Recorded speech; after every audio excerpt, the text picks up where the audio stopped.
So it's exactly 8:30, so we can definitely begin if you can hear me. We have our we have our chat open, so we begin right away. Today we are managing difficult employees. Kindly make sure if I am too low or otherwise or too fast, just let me know. So maybe we can just choose one or two or someone that will prompt me quickly, so we can move on.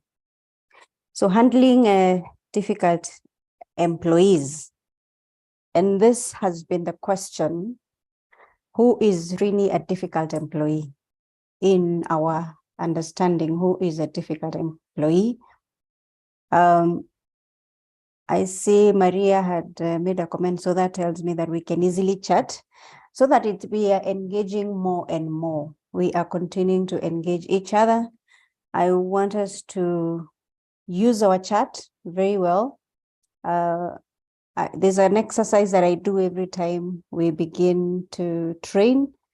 Maybe possibly, I think we may not just be all HR professionals, maybe.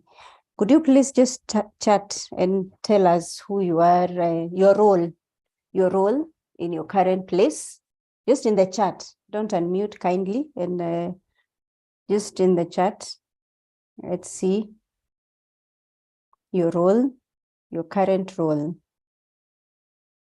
Just put it in the chat. I will see that very fast, maybe for the first 2-3 minutes. Yeah, thank you, Maria, Human Resource Administrator. Susan, Head of Human Resource. This is good engagement. HO, that is Human Resource Officer as well. Jennifer. SWW. I wish your machine would have your name. HRO.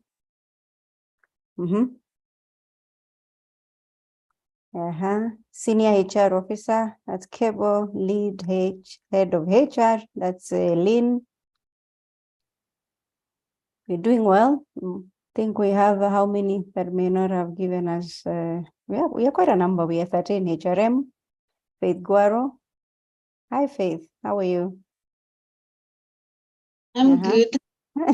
Nice seeing you. Yeah. So this is what I want us to do. And I want this training to be very conversational. That's why I want you to chat. I want you to put your feedback on the chat. We could choose you, Faith, now that you're here, so that keep an eye on our chat so that we are engaging more and more as we go into the training. You will be our prefect for the day. I think that's a very good appointment in the morning.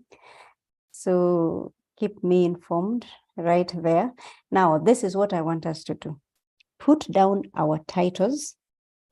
I know this sounds a bit difficult. Sometimes we are not able to learn because of the titles that we hold, you know, and I've told people enough. Esther, put down your title. You are a HR consultant, you're a trainer, you're an advocate, you're an author, whatever you are, Esther, put down that title and open our minds to learning. Because I know most would say, I know these difficult people. And please don't come into the meeting and into the training with that difficult colleague in mind. I know we have someone in mind that we came to talk to in this training. You are talking to yourself as well. So it helps that you're able to also open your mind and learn. Open your mind and learn, so that I'm not coming here to say there's that Jane in the office. They should have been in this training. This is that person. This is that Jane in our office that I wanted to attend this one. So we begin straight away. What do you think, in your own words, one word, Lynn, Faith, whatever, what do you think in one word who is a difficult employee? In one word, not in a sentence. In one word, who do you think, or how would you define in one word a difficult employee or a difficult colleague, whatever you want to call them? My eyes are on the chat. Unprofessional. Yes. That's Maria. Thank you, Maria. Unprofessional. Someone else with just one word. Don't overthink. Don't overthink. Just put it straight there. I have a million words for a difficult employee or difficult colleague because we have handled them and we've seen them. So not following instruction, good. Peter, Kebo.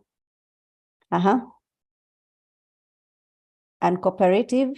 Hey, we are smart people here. We are very smart people here. Who else do you think? Just two more, then we move on. Let's get engaged so that we also wake up. We have unprofessional, not following instruction, and cooperative. Don't overthink. Just post what comes to your mind. Wow. Arrogant, toxic, Yvonne, toxic, uncompliant. I love the terms. These are HR professionals. Snobbish. Wow. Good.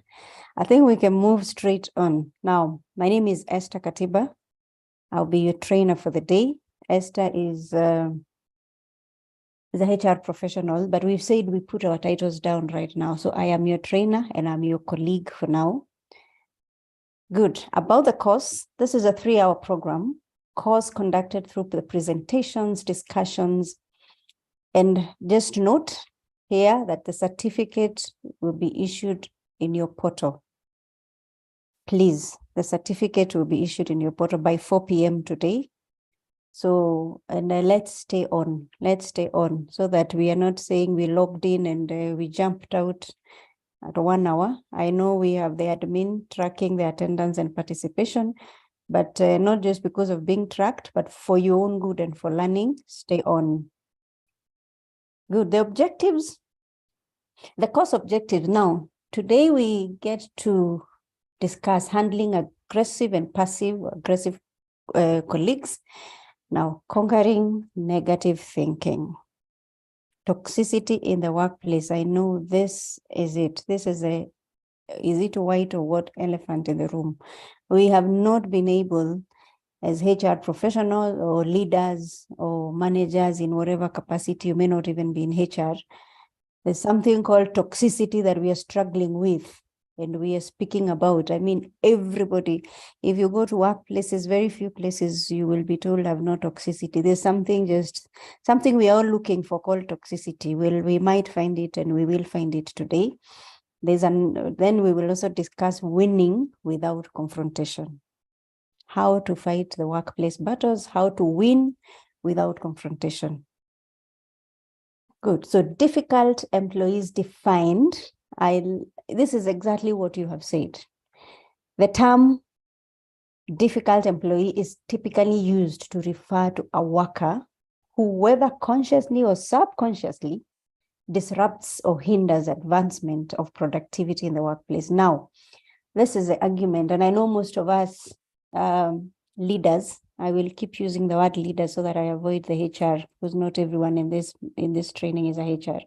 Most of us leaders tend to assume that difficult people are conscious of what they do. Sometimes they're very unconscious of it. It's subconscious for them, but they just disrupt. Somehow they thrive in this, in causing trouble, in just disrupting the peace, in disrupting your work, in just interfering with your schedule. You know, you've had someone say, there's those people that you see in the workplace and you know your schedule and your program has just gone bad. Your calendar has just gone bad. Or one not performing to the standards or their capabilities. That is the definition. The term difficult employee is typically used to refer to a worker who, whether consciously or subconsciously, disrupts or hinders. Those are two different things. There's one who will come and disrupt, and another one who will hinder. And I saw someone say they are non-compliant, they are toxic, they don't obey rules. Now, they hinder advancement of productivity in the workplace. They create a wall. You cannot move. You just can't be productive. You can't give your best because someone just stopped you. You are on your way. It's just like you're driving, you're moving on, and someone just stops you and you can't move on again. So that is usually the work of that difficult employee. Now, note that difficult employees aren't always bad employees. This is very hard for people to believe because we have a preconceived mindset that difficult people are terrible people. I mean, they're just the worst people. They should leave the workplace.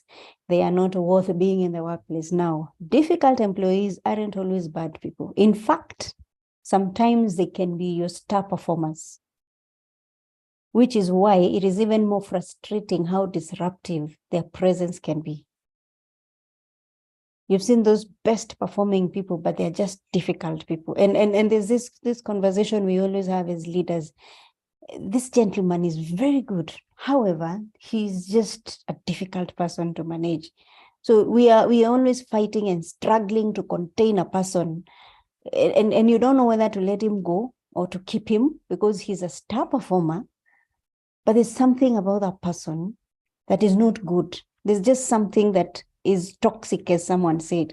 There's something that disrupts. I mean, the person just doesn't seem to comply with the basic rules, but you give them an assignment, they're the best. So you're torn in between as a leader and you don't know what to do with this difficult person now.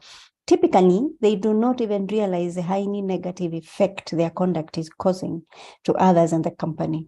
It's very unfortunate because it affects you, but this person doesn't even realize the depth of what they are doing. Difficult employees lower productivity from team members.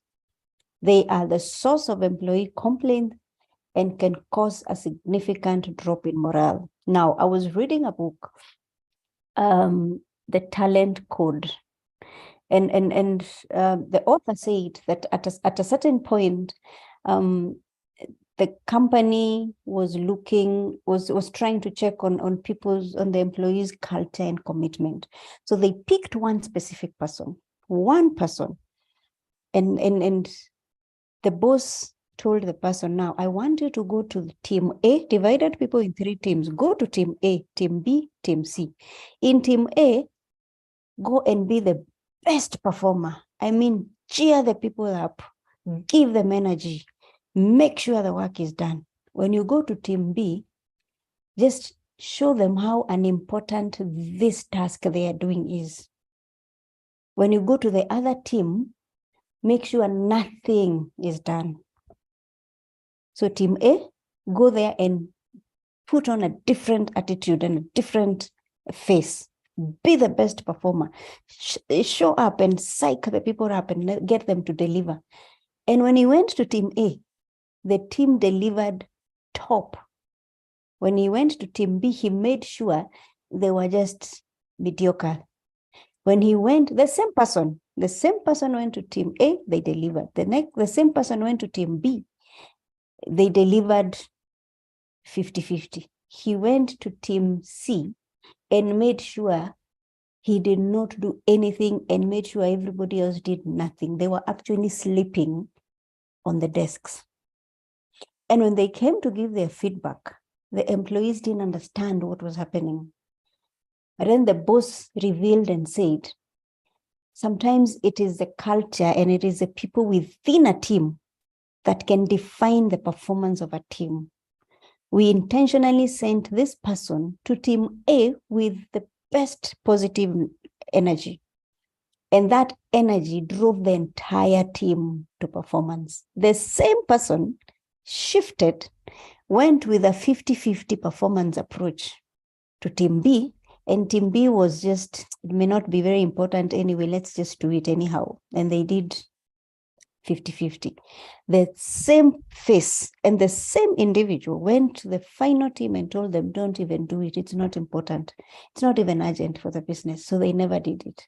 So what does that tell you? Culture And culture in an organization usually is driven even by the people.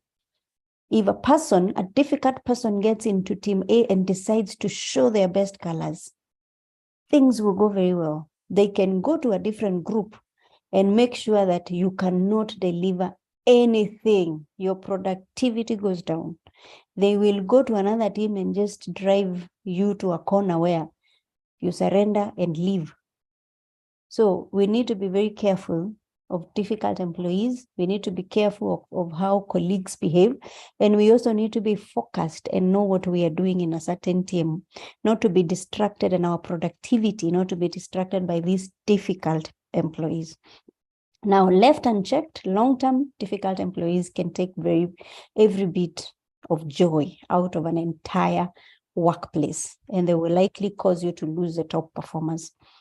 Now, that definitely drives into toxicity. They can be very toxic, difficult people, because it's very difficult for you to wake up every day and work with someone that is not cooperative. Someone said uncooperative. Every day you wake up and you're thinking, I'm going to meet Esther. I mean, Esther has just negative energy. It's just basic thinking that you can just take a glass of clean water and keep putting in a drop of dirty water or poison. The entire content is spoiled. So if these people are left unchecked, if nobody bothers about them, if we assume that Esther is just difficult, Faith is just difficult, Peter is just difficult, if they are left unchecked, then what happens is the top performers cannot take in the character of this person, and top performers will leave. So you begin to see exits, you begin to see the turnover rates are going very high. And we are looking at the end, we are all looking for HR professionals on the call. We are all looking for the real issue.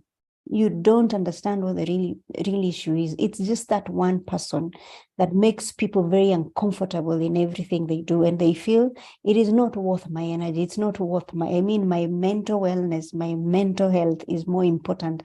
I can't keep fighting to work in an environment. I can't keep fighting to deliver. So what they do is the top performers just leave, and those that don't care are left behind. So organizations will eventually suffer. So let me check. I see. Oh, stubborn. Okay, I was looking at the chart to just see if there was anything. So why people become difficult? Why do people become difficult? Now, they have reached their limit on their capabilities, which leads to frustration for both them and their peers. I was watching a sales management video, and the gentleman said that when high performers just give you everything they can, when they have given you everything and the jobs are not challenging at all, they get distracted. They look for something to do. They have so much energy. You've seen the employees that have so much energy. When they are doing nothing, when they have nothing to do, they will look for something, and that something can be very destructive. So when they have reached their limit, some of them, they have done everything they can do. They have delivered. I mean, the jobs are not challenging anymore. They just come to work because they must come to work. There are those people that will come to work and do nothing, and they are fine. But these difficult people, when they get to their limit of their capabilities and they have delivered what they can and they have nothing to give you, they will give you the toxicity. They have something else to give you, so they will give you that hard-headedness and toxicity. Now, they become unmotivated or disengaged. Now, the worst employee you can have is a disengaged employee. They are present, but they are completely disengaged. Present, but disengaged is a dangerous employee. So when someone logs off, when you disengage, it's like disconnecting like a machine. When you disconnect something, that person is not performing. They're not doing what they should do. And unmotivated employees are complainers in a different word. I have seen and I've handled people that are not motivated. If you get into an organization and you're a leader and you're given a bunch of unmotivated people or disengaged people, to get them back on track is a very hard job. It's a really difficult job for a leader. You can do it, and you have to do it because you've been hired to do it. But demotivated employees and disengaged employees, you have to plug them back. You have to sit and understand what they want to do. You have to sit and understand why they go, how they got to that point, and begin to bring them back. Now, why people become difficult again is they become unmotivated or demotivated or disengaged and tend to withdraw from the team. Now, this can happen with high performers who are not being given additional responsibility. This is exactly what I was saying. Now, high performers, especially for the leaders and the HROs and HR managers and lead HRs that are in the room, they require that they demand not even just, they demand that you keep evaluating them. They demand that you keep speaking to them. They demand that you keep giving them feedback. Now, on the contrary, low performers don't want feedback. The low performers don't want frequent appraisals and conversations. I have seen, especially these young generations, Gen Zs, the Gen Zs will even come into your office and say, we haven't had a conversation for long. How do you think I'm performing? What do you think what value do you think I'm adding? Do you think I am doing what I'm supposed to do? They actually challenge the leaders and they come to you for feedback. And like the opposite, they don't want any feedback. But these high performers, if you do not give them additional responsibility, they actually even move.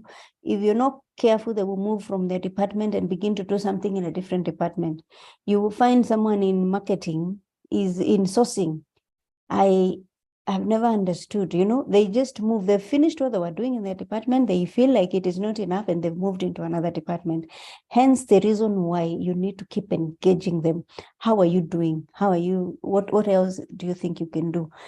Can we add this? And you need to keep monitoring them. Just like a thermometer moving up and down, you need to keep monitoring a difficult employee because they can easily spill to another department. They can easily just get disengaged. So again, they are distracted by personal reasons and lose focus.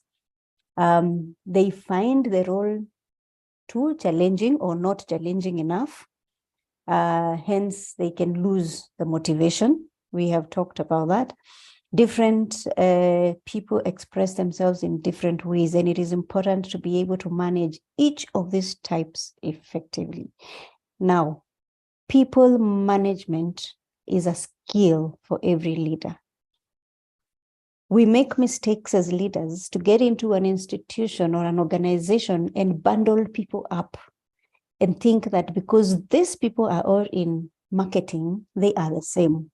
Now, the best way to approach leadership and managing difficult people or even just people is to treat everyone as an individual.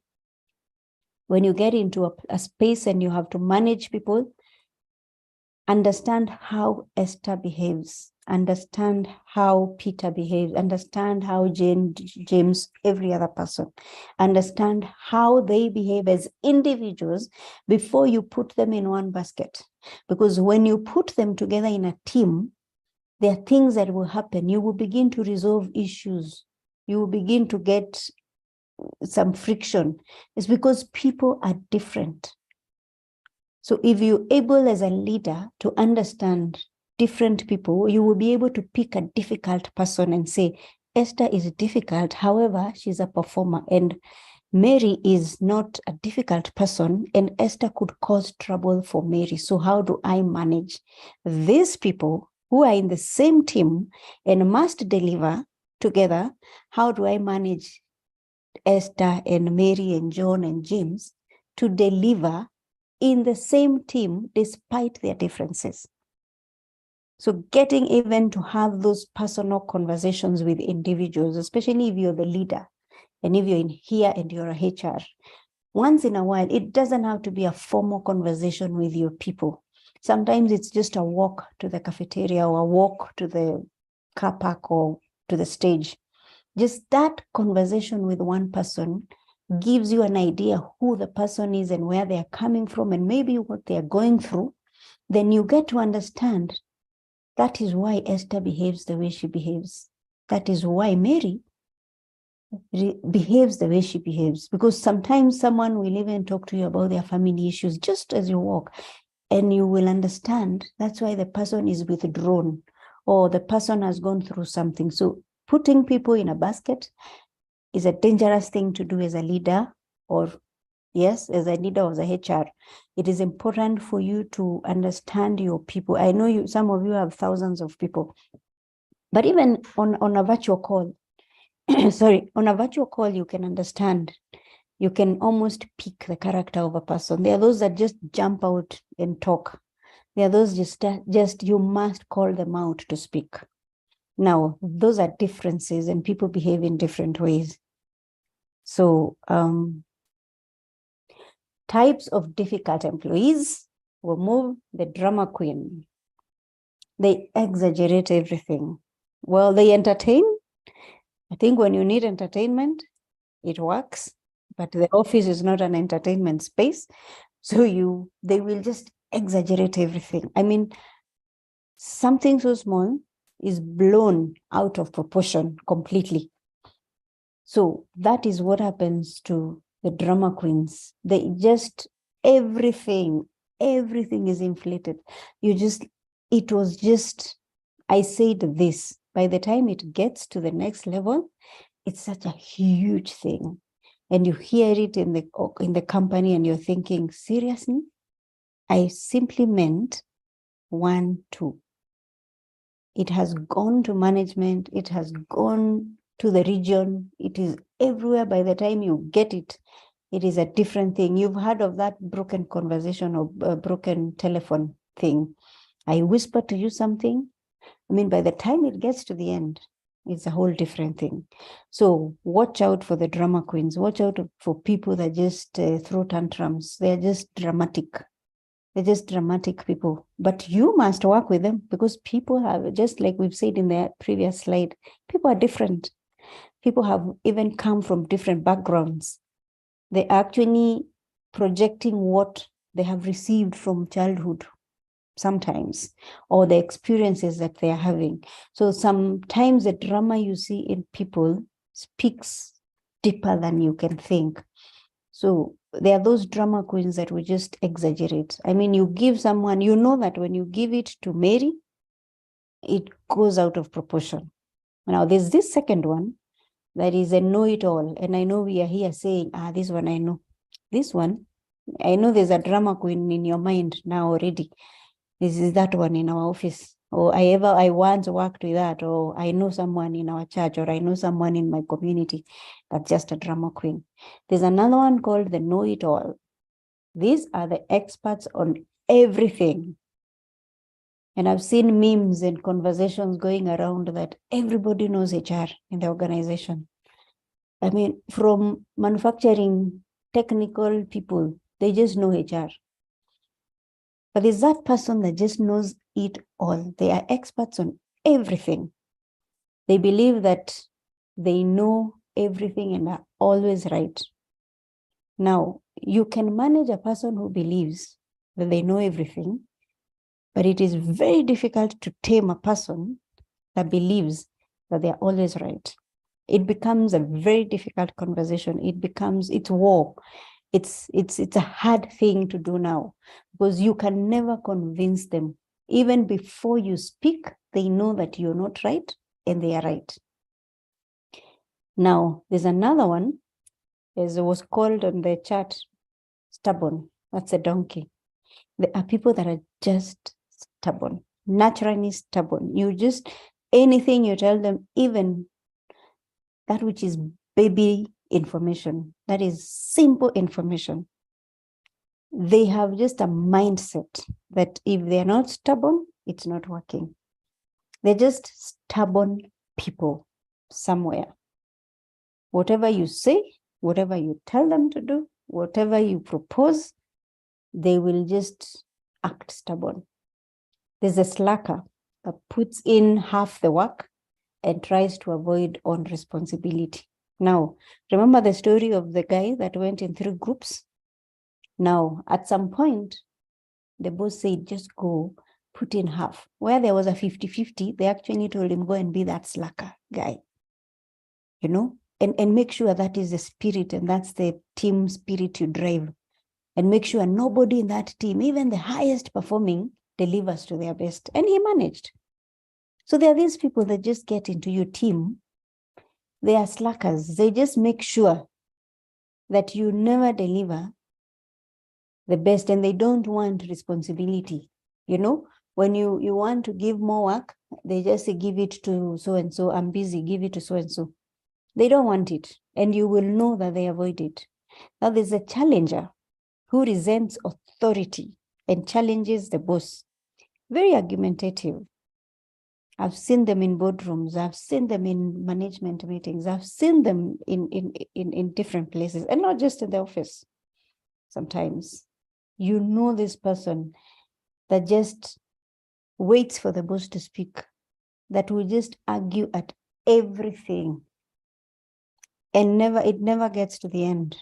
They will just, I've seen people who sit in the meeting and argue with the boss, and you're looking at them and saying, have you forgotten this is the boss? You know, they resent authority, and unfortunately, they make life very difficult for the others, because sometimes it changes the mood of the meeting and the tone of the meeting, because the boss feels, you know, you need wisdom to challenge your boss, definitely. But there's this person that just doesn't care. Every time they're in the meeting, you know it too well, that meeting might not end well because of that person. Pushes your boss to the end, pushes your boss to the wall, argues on everything. There's the other one called the bomb. Now, the bomb loses control and has temper tantrums, ready to explode. Now, this sometimes, and unfortunately, is worse when it is a leader that has it. It is extremely bad when this character is in a leader, because it puts the leader in a very bad place. A junior can be this type, and it's easier to contain, because then the leader, if the leader knows how to manage this person, it's easy to put the fire off. Now, if this bomb person who loses control and has temper tantrums is the leader, then the team is in trouble.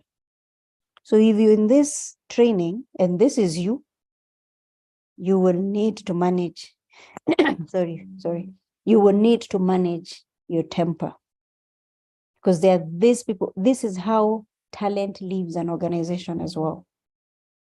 Because if you're the leader and you lose your control, I mean, you're just like a vehicle without brakes. When you lose it, you lose it. One knob is touched, one screw is touched, and the entire boardroom, the entire meeting, the entire company just goes wild. If this is you, then something needs to be done.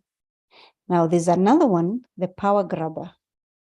Wow, constant competition to be on top. Now, there's another word we use, and I know we have used, it's not a very nice word used in the corporate circles now, the bootlicker. You know, there's that person that just is in constant competition to be at the top. You want to grab all the attention. It's me, and it's not the other person. It has to be me, drawing all the attention to yourself. You know, you want to be at the top. You push other people down to get to the top. You don't care how you get to the top. I've had someone say, I used to go to school with a lady back in campus who told me the father was an advocate, and the father told the daughter that whichever route you use, just make sure you get to the top. It doesn't matter how you get to the top. Please get to the top. If you step on people's heads, do it, but get to the top. Now, that's a very bad training. We laughed quite often with my friend, and she said, now, you see, I think maybe because the dad was an advocate and knew how to fight and keep fighting. So we kept laughing. But there's this power grabber, constant competition to be on top. Sometimes I don't want to say competition is bad. And I know someone at the back is saying, so should I not compete to be the best?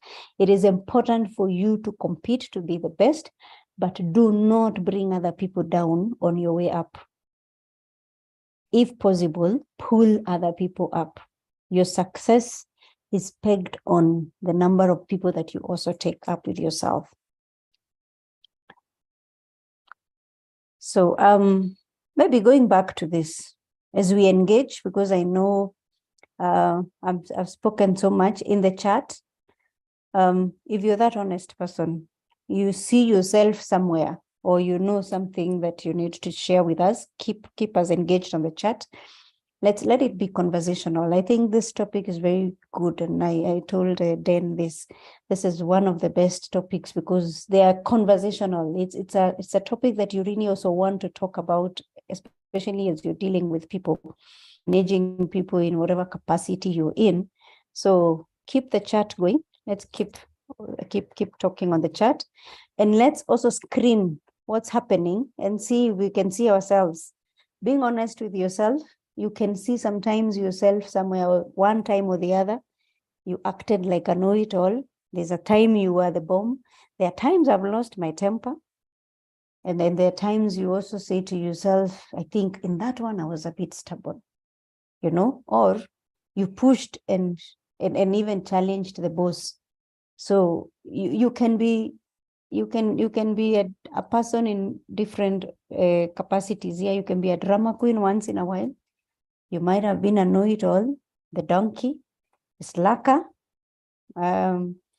maybe a challenger, the bomb, the power grabber. Let's chat let's keep talking on that, on the chat. Types of difficult employees. There's also the clinger, very dependent. I mean, like a child that clings, needs continuous direction and approval, positive reinforcement. Now, some of this, especially on the positive reinforcement and people that needs continuous direction and approval, mostly could have come from upbringing. However, they can be very difficult to manage in a workplace. You can manage this in your house, but when it gets to the workplace where you need work done and you need adults and you need independent people, you need people that you can give an assignment and it's done, it becomes very difficult to work with someone that you must keep checking on, someone that must come back to you at every point. Is this okay? Should I do? It's not bad to ask for direction, but I think sometimes when a person is either not equipped, or they're not confident, or they have an issue, or they are not even facilitated. Sometimes it is our mistake as leaders. We might not facilitate people, but there are those that cling to you. There are those that just won't do anything until you check it. So, and you hear people say, so then why do I have Esther in this place? Because it looks like I'm doing everything. She's just here to just type it out, bring it, I check it, then she takes it. So there are those people that just cling. They just need continuous direction. They just can't move on their own. Someone has to say, no, move right. No, this time, move left. No, tomorrow, use this other route. It can drain you completely as a leader because you're doing your work and you're doing somebody's work. Now, the space cadet lives in fantasy land. Wow, is never fully present. We all know this person, that lives in the fantasy land, and we listen to them in the workplace, especially if you're a leader and you're listening to somebody just in a fantasy world in the workplace. HRs understand this language very well, and heads of departments. You listen to someone, and because you have the background information, sometimes you even know what the top is planning for the next 5 years. And somebody just comes in the fantasy world and just decides we are going to do this and this business. I want us to do this. You try to control them and they're like, no, we must buy this. It goes for only 1.5 million. And you're thinking, wow, So, and sometimes they are never fully present. They're ever seen people who are present but absent. And it's an issue with mental wellness, actually. For HRs in the room, you need to watch out when people are stressed and people are going through issues. There are people who are present physically in the office, but they are 100% absent. Now, maybe one other time when we talk about mental wellness and the workplace and the environment and the culture, you need to look into that, because those that are present but absent are they are risky team to be in the workplace, especially if you're in a place like manufacturing or something, because their mind is not there. So you can easily have accidents, you can easily have issues with such people. So watch out for the space cadets, those that just live in the fantasy land. Try and help them, try bring them down, bring them to reality. Some of them are difficult when you want, because sometimes the way we communicate in the workplace is that you're not telling someone, stop dreaming, especially if you're a leader. There are statements you won't make, like tell someone, you stop dreaming, this company just can't afford what you're saying. So there's a language that you use as a leader and just try to bring the person down without having to demean the organization. Just saying, maybe we can shelf this for now and do this in another maybe 3 months. We can revisit this, but for now, let's work with 10,000 as opposed to your 1 million project or something like that. But just know how to deal with them. There's this other one, they're indecisive, they stall, they procrastinate. Now, these ones know how to put things aside. They just put it off and just, we will do it. We will do it. They can't make a decision. Now, I keep saying, make a decision. It better be wrong, but you tried to make a decision, than not make a decision at all.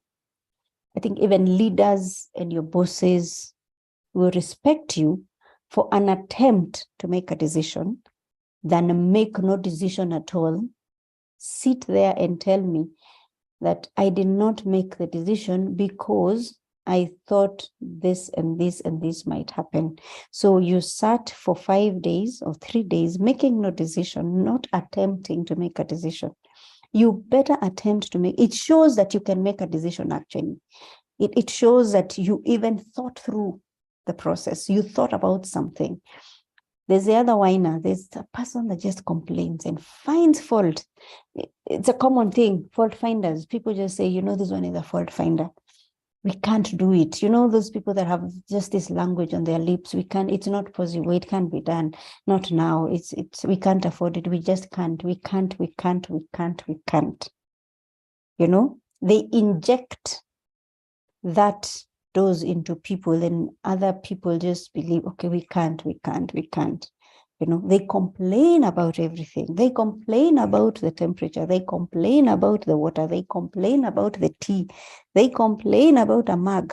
They just complain about how you dress. They complain about absolutely the lifts. They start off from the parking. They start off from I don't know where. They're just a negative energy. Nothing for them is good. There's the other pessimist, looks at the glass half empty, and they're very, and the way they say it sometimes doesn't come out so bad. So you also might tend to believe them. Some says, I think, Esther, this might not work. This won't work. I prefer a person that says, let's try. It looks challenging. We might not have done this before, but let's try. But there are people that just say it won't work. That's their view. The glass is half empty. No, they don't see it as half full. They look at it from the negative side. Now, the loner likes to keep to themselves. They're not team players. Now, these are people that just wants to be in their own corner. They don't want noise. They're difficult to. There are people that are quiet. Let's not mistake. I have always seen IT people, tech people just want their space, but that doesn't mean they're not team players. When they have to do something as a team, tech people will do it. But there's a loner who wants to just be by themselves. They don't want to do anything with a team. They don't want to get engaged with any team. You go into Evergone for a team building and seeing someone at the corner with either their juice or something. It's a team building, but they are still sitting alone in a corner somewhere. Now, those are the loners. Now, what makes someone difficult? What makes people difficult? Because we have seen the types, we have almost dissected really the difficult person. Believe it or not, most difficult people are not born that way. It's a character, it's something that we develop, and sometimes it's an environment that pushes me to become difficult. I wasn't born maybe difficult, but I've gone through situations, I've seen things, I've experienced things that have pushed me. And I might have thought, I think the best way to resolve this and to silence this is to become difficult. So sometimes people while it's true that each of us enters this world with certain innate characters and personality types, the majority of our behaviors are learned through. We observe, just as we say that children just observe. You've seen videos of a kid that's just doing what the parents are doing, good or bad. They will do it. They just follow. They learn it. And actually, kids even learn to shout because parents shout, or the people they live with shout at other people. They will shout at you as well. They just raise their voice. They become stubborn because they have seen, they think that stubbornness gets things done. Or people have pushed you to the wall so much, and a time has come that you just need to put your foot down, as we say. I'm putting my foot down. I'm becoming stubborn. Whatever you tell me, I'll become a stubborn person now. Now you develop that in you until to some point it affects you in the workplace because it becomes part of you. You see, it becomes a habit. Being stubborn and just responding to people and thinking that I'm right every time and arguing develops from either you're fighting as siblings. I know there are people that just fight as siblings, and you discover there's that one person among you in your family that doesn't know how to fight. There's another one that you trigger war and you know that the house has gone out in chaos. There's just that other person. So some of those things you learn, and you can still unlearn them, but unlearning is harder than learning something. Thus, difficult people become that way simply because their negative behavior were rewarded instead of being punished. Now, this is very common in the workplace. The same thing I said, bootlicking. Now, bootlickers, I once did an article, I think, or something, a post on LinkedIn on bootlicking and toxicity, and it almost kind of went viral, went to 90,000 impressions, because it's something that is extremely common in the workplace. You've seen people that perform unwritten tasks, people that dance to the tune of the bosses, people that cannot be touched in an organization, people that are spies. Now, those people become difficult people because they feel protected and they are rewarded in the workplace for what they do, which is not right. So we need to be very careful. I think that's a different topic. Let's not, I know it's very easy for us to go off with that. Once we start touching that, we will get into it one time. The primarily difficult employees are driven by the need to control their environment. So the difficult people just want to micromanage. They want to control. You see, difficult people feel disarmed, feel like they're disarmed when they're not in control. I read a lot of Sun Tzu's books, and he says, you see, you need to understand who your enemy is. You need to know the opponent. You need to know how to attack your enemy. You need to know how to control your enemy, you know. So difficult people are driven by just that passion, that need to control the environment. So when they get into the office space, when they come into a space, the first thing they think about is how to control that entire environment, including you in that environment. That's how difficult people approach things. When they get into a meeting, they come with a mindset that it will go their way. They are not open to the thought that I can allow Mary, I can allow John, I can allow Peter, or they feel like they lose if the meeting or conversation doesn't go their way. So it has to go. It is a preconceived mindset that this meeting and this discussion will definitely go my way because I must win. So they come with that mindset from the door. And you see, you can almost pick their mind when they begin talking in a meeting. And some of them will start saying, you see, I thought about this and I thought this is what we should do. And if you try to push them to a different direction, now that becomes war because their mind is locked to a certain direction. They want to move in a certain direction and they're not going to budge into what you want. They will not do what you want. They came with the results in mind. They are not willing to take your ideas. They know the direction this meeting is going to take, and they know the conclusion. Actually, they have done the meeting in their head. They have finished it. They have done the minutes, and they have closed the file. So, yes, someone wants to talk, or is it someone unmuted? Okay, then I can continue.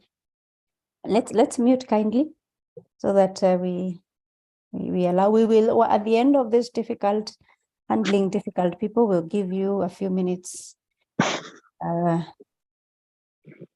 someone can help me. I think Dan is in the room. Maybe you can help me mute the rest of the people. Thank you. Another motivation of difficult employees is their need to stir things up. Difficult employees thrive on the chaos they create and go out of their way to push people's buttons or your limits to test how far you can go. Now, it is annoying. There's no better word. I think annoying just takes shape in every meeting in a different direction, but it is completely annoying when someone enjoys in causing chaos. You know, you get into a meeting, you get into an organization, and your strategy is purely to just cause chaos.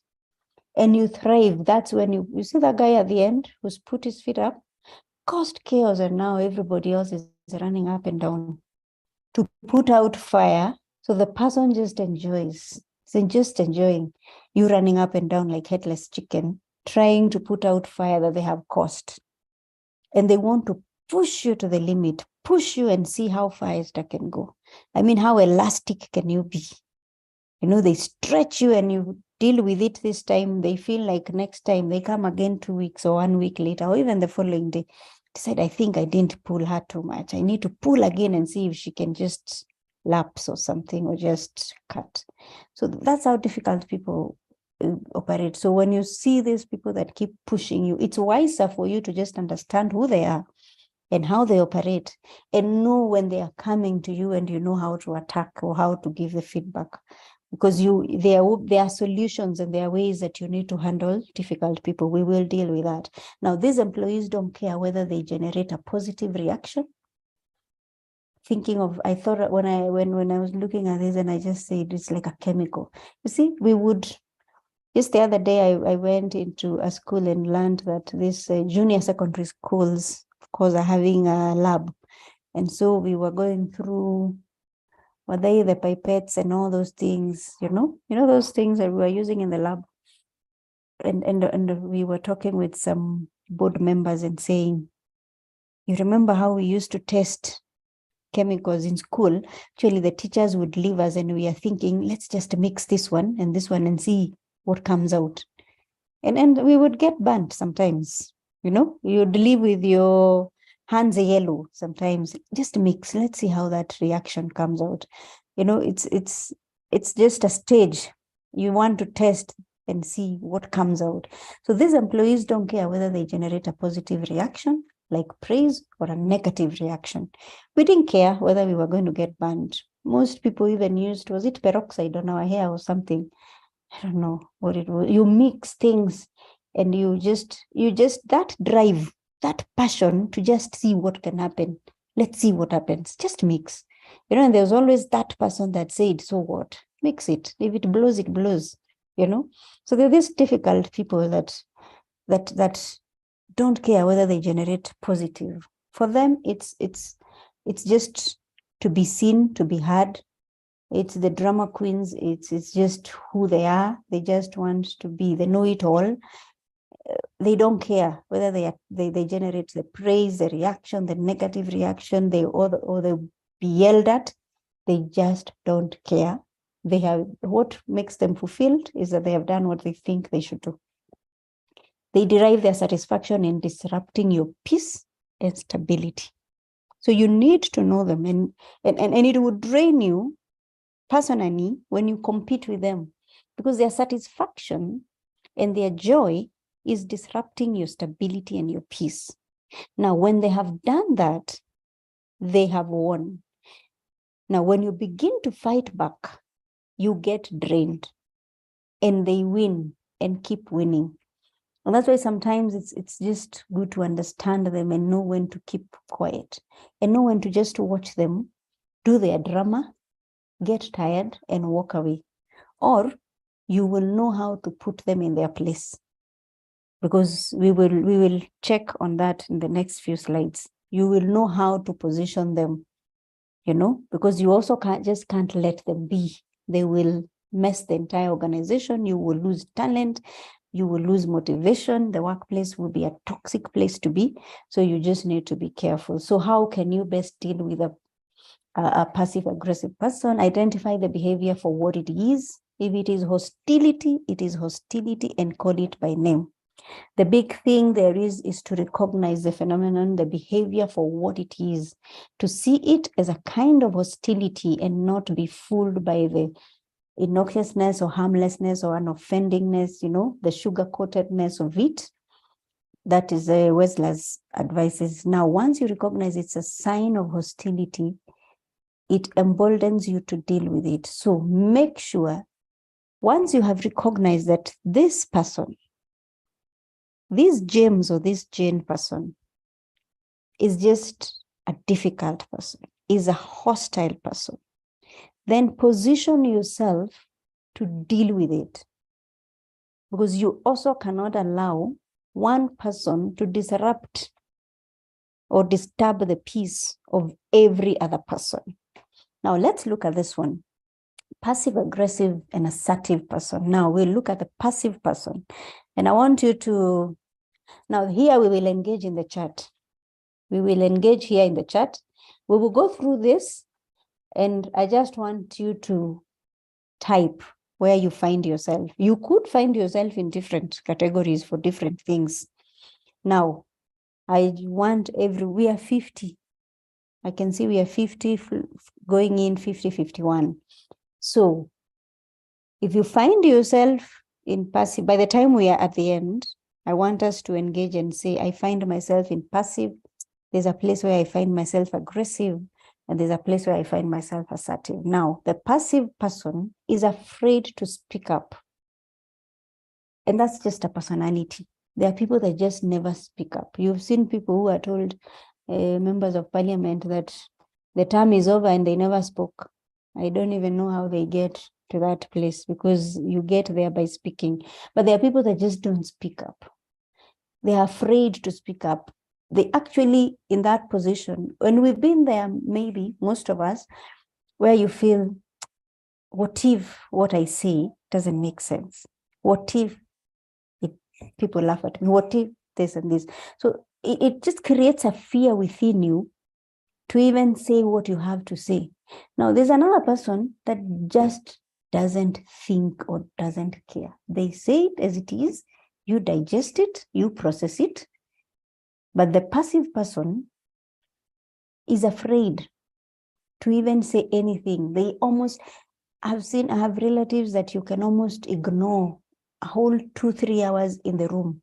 You don't even know whether they are there. You forget them. Everybody else is speaking in the room. And you think, is she still here?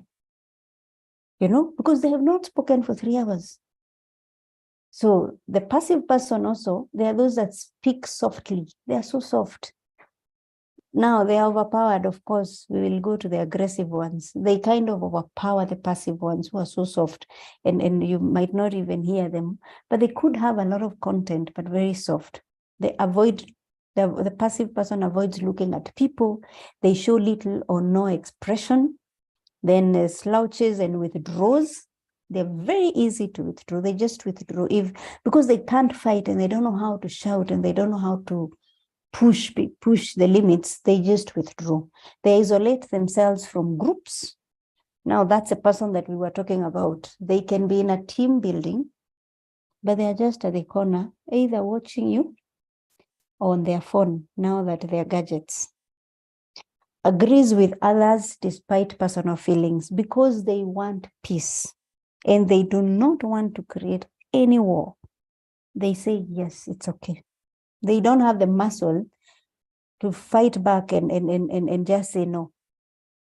So they just say it's okay. For peace sake, within them, it's okay. So they value self less than others. You see, now this is it. These people will allow you to have your way. They value you more than they value themselves. And you see that is in where they agree with what you say, even if it hurts them. Just for peace sake, let's just say yes for this thing. Hurt self to avoid others hurting others, There does not reach goals and may not even know goals. Now that's a very dangerous place to be.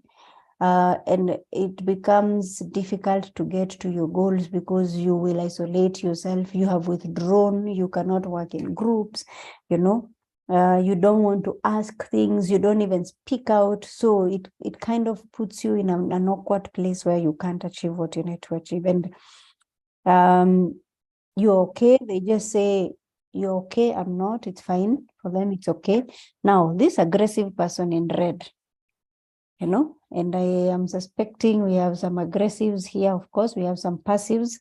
Already someone can see themselves in the passive. Let's go to aggressive person, interrupts and talks over others. Wow.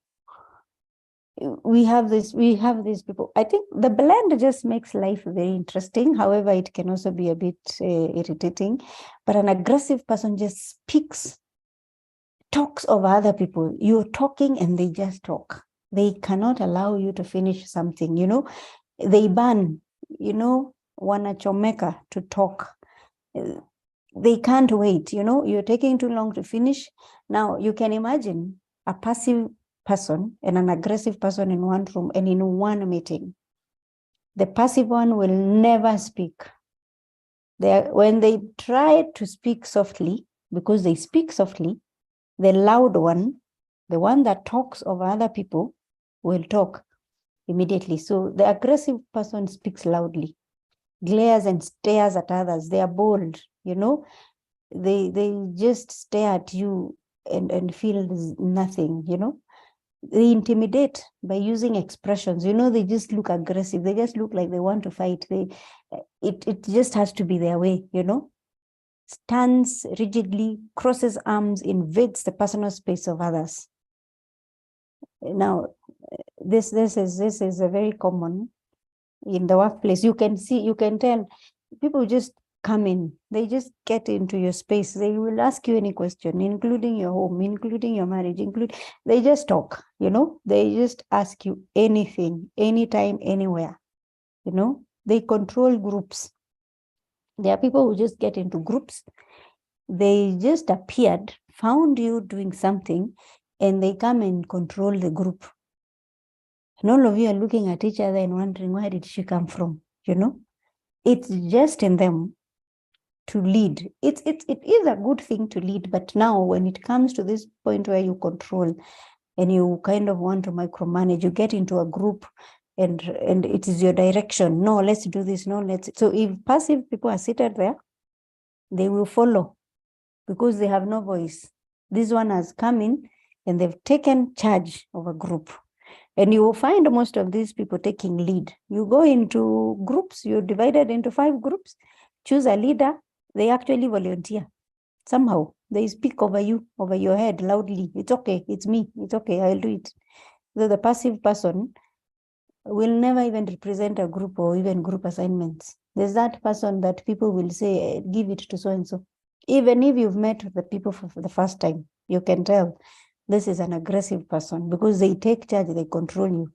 They only considers, the passive person only considers their own feelings and or makes demands of others. Now they value self more than others. Now look at that difference.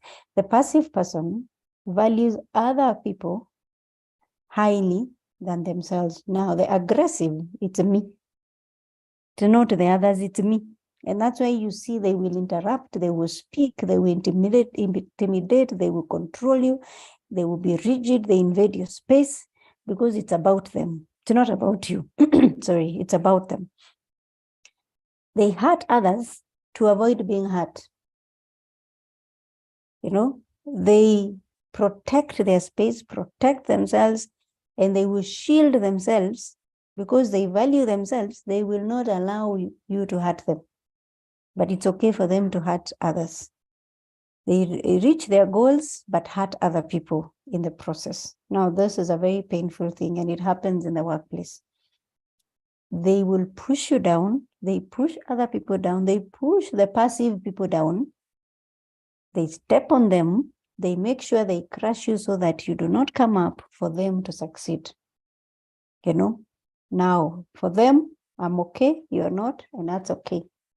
As long as they're okay, if you're not fine, sort your mess.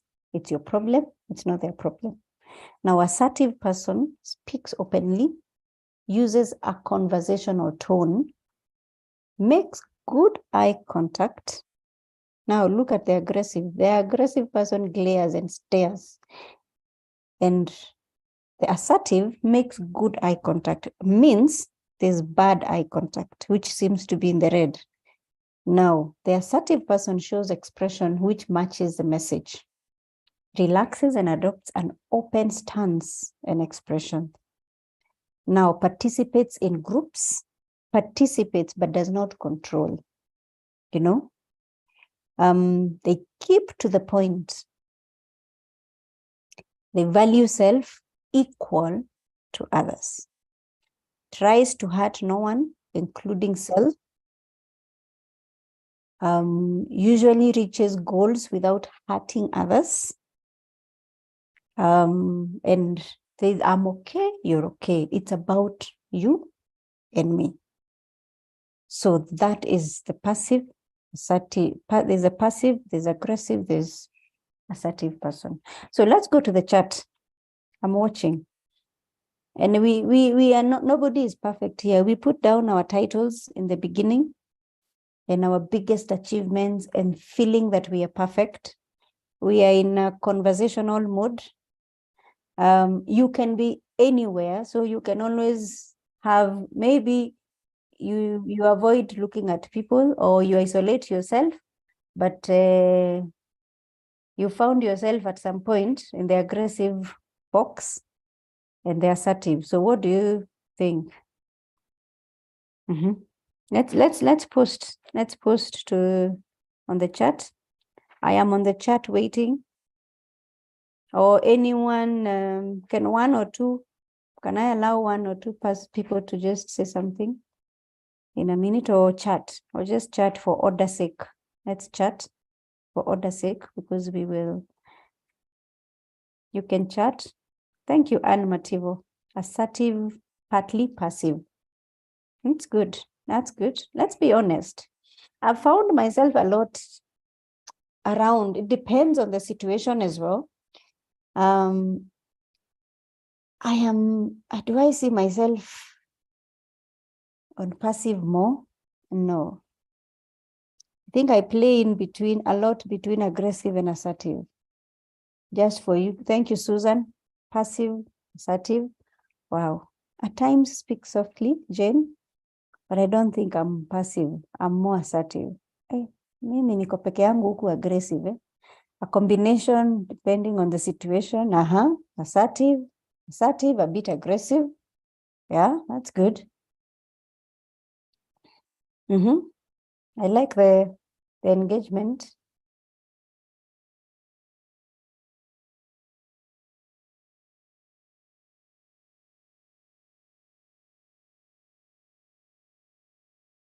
Sorry, assertive, more assertive, less aggressive, passive assertive. This is beautiful. I like the fact that we are getting it and we can admit. So we know what to work on, and that's really assertive and sometimes can be aggressive. Jane, good. Faith, assertive and passive. Wewe upatani na aggressive mani. That one is assertive and sometimes can be aggressive. Passive, assertive. Wow. I like this because we are finding ourselves, and it doesn't mean you're bad because we are different. You remember, I find myself, Benjamin says, I find myself more on assertive and sometimes passive.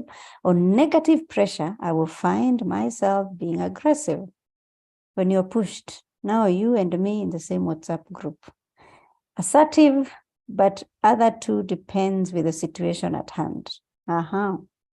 All the forum and situation would dictate. Beautiful. Mbugwa, Kanenje as well. One more too, then we go. I like this conversation. At least we can locate ourselves. We can find ourselves, and no one is perfect. No one is perfect. So, and I'll say this as we maybe shift to the next one, is that I agree. It depends on the situation. There are times that you find yourself isolating from the group, and there are times you need to take control, be in charge of something. It doesn't mean that aggressive people are bad, evil people.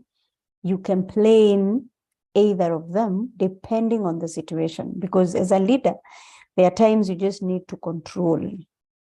There are times as a leader you need to take charge, and there are times you need to watch what people do. Just watch and listen. There are times you need to isolate yourself, maybe, and there are times, and mostly you as a leader, I know it plays on the assertive. That's why most people really want to be on the safe side.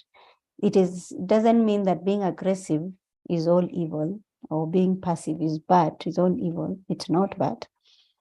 It depends on the situation that you're in. So set limits. So in maybe going back here, you need to understand the kind of people that you're dealing with. When you're dealing with difficult people, understand the people that you're dealing with. So if it is Esther, then using the passive person, aggressive person, assertive person, understand your team members or your colleagues. You can almost now group them and say, no wonder this person behaves the way they do. No wonder this person behaves the way they do. Let me just have an eye on the chat a little bit. What if the leader does not take control and other staff are affected? What if the leader does not take control and other staff are affected? Now, leaders, exactly. Let me see, assertive, most of the times assertive, other times, whatever, assertive, mostly. Now, there's a question here from Jane. What if the leader does not take control and other team are affected? Now, leaders have to develop. There's an aggressive part of a leader. You cannot just be in the passive and assertive as a leader. There are times that you need to be aggressive. Doesn't mean you shout. Please Don't shout at people. You don't have to shout at people. You can pass your message without shouting. You can be firm and friendly. Now, that's an issue with leadership. Most people are not able to balance being firm and friendly at the same time. But you, as a leader, you need to understand that you have a role to play to provide guidance and direction. And sometimes it takes for you to put your foot down and say, I understand your views, and I really appreciate your views as a team. But as a leader in this team, I will prefer that we go in this direction. Now you've taken responsibility and you're saying that we will go in this direction. And if it fails, please, as a leader, take responsibility. Don't blame other people. But there's a position where the leader needs to say, let's move in this direction. And a leader also can admit that I am wrong and I think your direction, Jane or James or John or whatever, Peter, I admit, let's go in your direction. But being the leader, you need to know how to control, to be in charge. That's why you're the leader, because everyone else is looking at you to provide direction. Everyone is looking at you to say this is the way we go, because the final decision lies with you as a leader. Now, if the leader is not taking a stand, then you get the team confused and scattered because they don't know what to do. Sorry. And one of them might even be stronger than the leader. So it's unfortunate that your team member might just decide, because you're not making a decision, they will make a decision and they will move. But as a leader, because you did not provide guidance and you did not provide a direction, do not blame the team if things don't go right, because we have that habit. And it is so bad.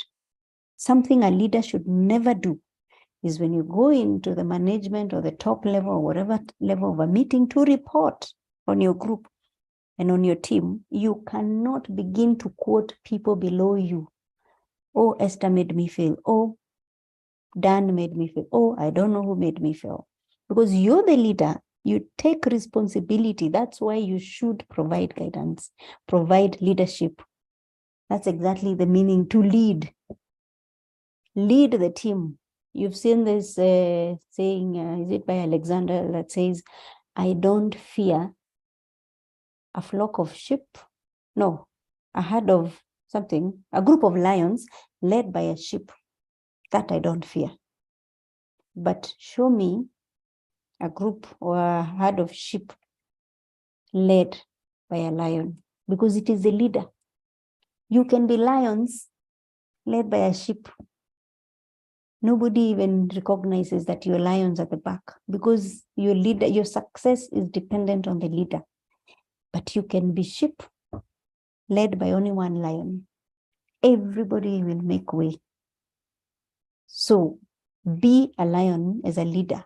You cannot afford to be the leader that wants to be safe, that doesn't want to be hated or maybe disliked by other people. You can't be a leader that just wants to be loved by everybody. Leadership is not a comfort zone. Leadership does not come with those nice packages. It sometimes is a rough patch for you to be in, because you have to make decisions and people will not be happy about your decisions.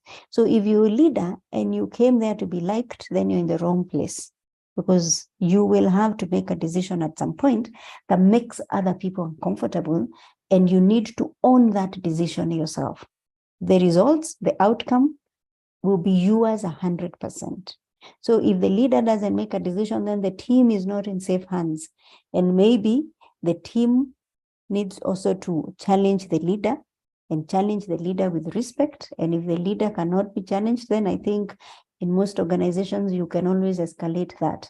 And just say, this is what we feel as a team, and this is what I feel. I feel like this direction may be the best to take because of this and this. Because now if you have a leader that doesn't want to take decisions or to make decisions or to take a risk, it is important for you to approach the leader and say, I feel this is the safest direction because of this. Now, don't go to challenge a leader's decision without your facts. You're stronger when you have the facts with you.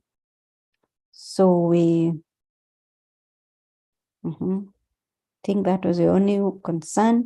So set limits to manage the difficult people. And I know this, you see, it's 9:50. Good. Set limits and then follow through. Make it clear. Now, this is a very good way. It is a hard one, but it's a bold move for you to manage difficult colleagues. Make it clear that you won't tolerate the behavior. Now, if the person is becoming difficult, they're becoming unbearable, they just cannot work in teams, they're just difficult people. If a person constantly disrupts your meeting and it bothers you, make it clear to the person that next time they do that, you're just going to throw them out. That's a kind of limit setting. It's also a way of saying, I'm not going to pay the price for your behavior. So this now is leadership. This is a way to manage. And you can say this to any person without causing any war. I know that difficult people are very hard and they're rough and everything, but that's why I say the aggressive part plays. There's a place where you need to put your foot down and say, I think this kind of behavior that disrupts the meeting, that speaks over others, that shouts at people, that does this and this, we will not tolerate this in our meetings. Kindly either adhere to the rules or feel free to step out. And that creates a safe space for everybody else. Because one person can just make a place just unbearable, an environment unbearable. So create a safe space, because safety is key. And safety is not just about occupational health and safety. It's a safety of my mind. It's just knowing that I am working in a safe space. It's not a mentally draining space, It's a safe space for me to even air my views or give my ideas and contribute without even being pushed down, or someone just shouting at me and screaming at me and I don't know what.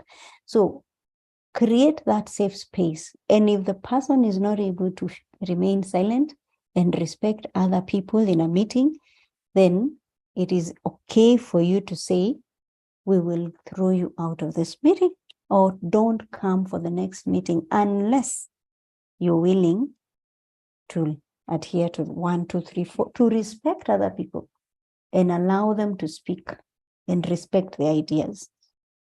So talk specifically and not generally. Now, if you're going to confront a passive-aggressive person, be clear about the issue at hand, not the person. Now, someone once taught me about handling issues or tackling issues between me and somebody else. And there's something called the sandwich method. Now, the sandwich method is where you don't attack the person, you attack the issue, So you praise the person first. You visualize a sandwich. It's breakfast time. You can just visualize it. Visualize one. And on the bottom is soft bread. So what you do is, Peter, you are a very good person. You're a timekeeper. You come in very handy when it comes to tech, when it comes to people issues, or when it comes to whatever the person is good at. Please don't lie to them. Just tell them the truth. However, on this one thing, just the way you talk to people, the way you interrupt meetings, or your tone is not going very well with people, or the way you attack people, or the way you behave on this and this matter, not going well. That said, Peter, you are an asset to the company. And if we manage the tone and the others, you are the best person and you've added so much value, and we are happy to have you in the team. Now, what you've done is that you recognized and praised Peter, which is the bottom bread. Then you went to the meat of the matter, which was how he is behaving, his difficult character, and you addressed it, and then you coat it with something else on top. Peter will go thinking and knowing, I am a good person. I do this and this. But there's this issue that has been raised that I need to look into. But however, I am an asset to the organization. So that helps the person. Now, you did not attack the person. You attacked the real issue. So learn to address the issue, the main real issue. Now, a danger of confrontation is that statements turn too global. Phrases like "you always this way." Now, this is something I tell people that I am allowed to say this here. I am married, happily married. Anyway, in the early years, when you lose your temper and you're learning on things, and I would lose my temper and say, you're always doing this, you're always doing this, you're always doing this, you're always doing this. And my spouse would look at me and say, always? He wouldn't even say much, always? And it hit so deep that it's just anger that made you say always. So a person cannot be bad 100%. There's something good about a person. They may have 50-60% of negativity, but there's a 40. So you cannot just say, you're always, Jane, you're always doing this. Mary, you're always doing this. Job, you're always doing this. So you won't get anywhere, because what that does, the minute you say you're always doing this, the person moves and shifts quickly to a defensive mode. Just allow me to just look for, just in a minute, I will look for some water.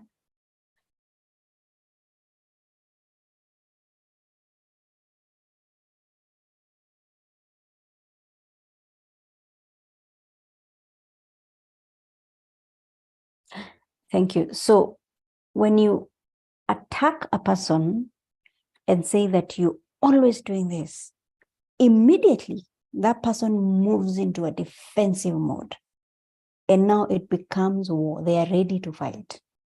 So you won't get anywhere when you confront a person in that manner. If you want to confront a person, then you can use the sandwich method.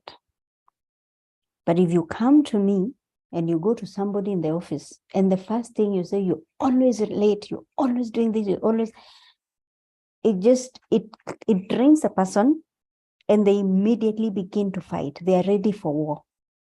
That's why you see those conversations don't end very well. It's confrontation.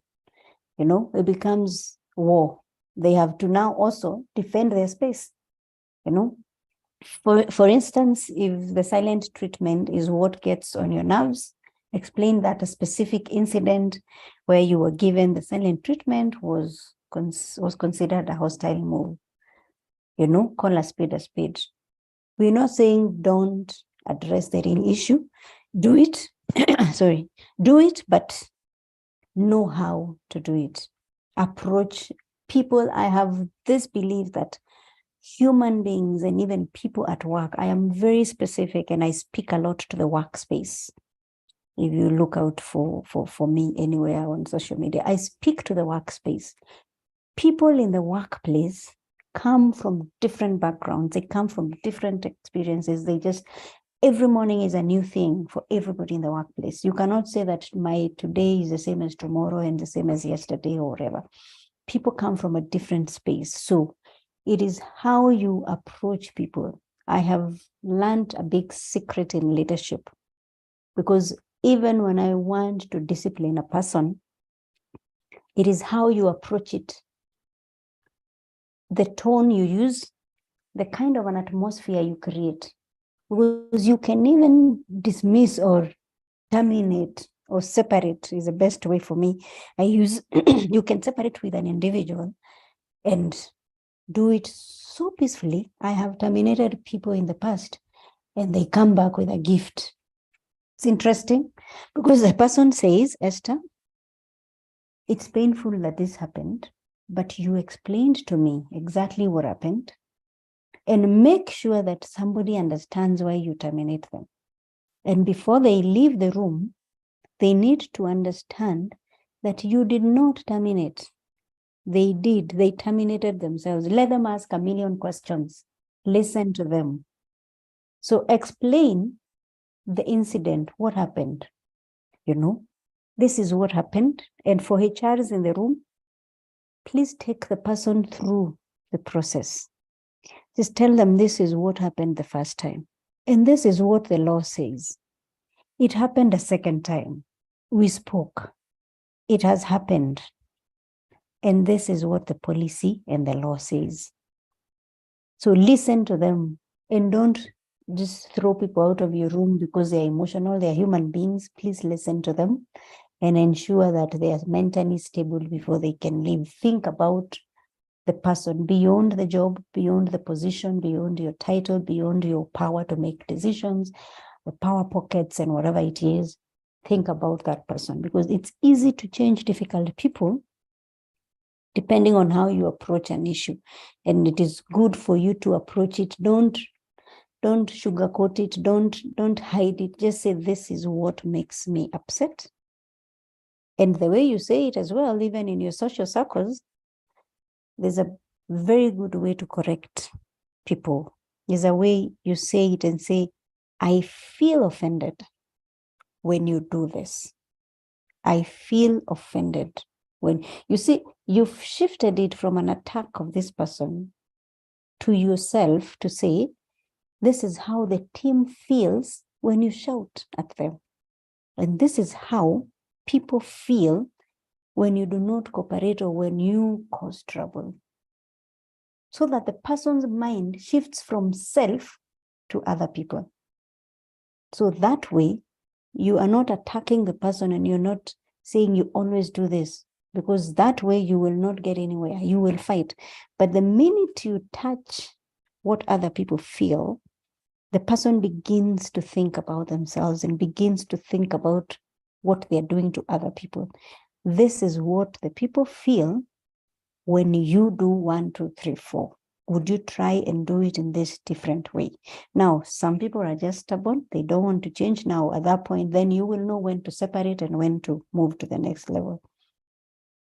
So, good. Practice assertive communication. Assertive communication means being assertive and non-reactive, yet respectful.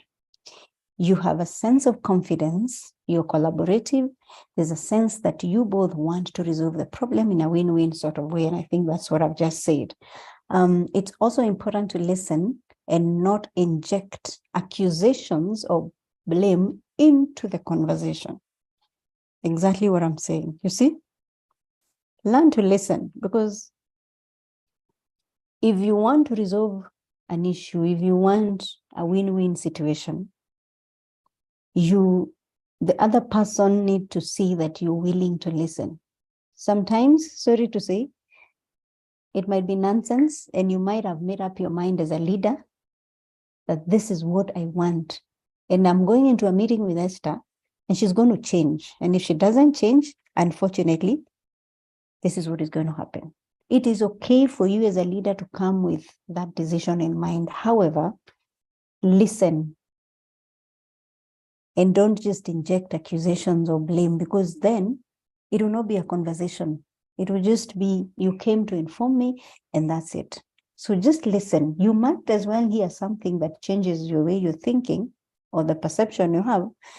And even if it doesn't change, just the fact that you can listen to someone, even if you've decided that I'm leaving the business, the fact that you can even listen to me speaks and tells me a lot. So it's not just about getting your way, but taking the other person into consideration as well. Acknowledge the person and validate their feelings, which doesn't mean you have to agree with them. That's why I said you can just say, we understand and we hear you. We see what you're doing.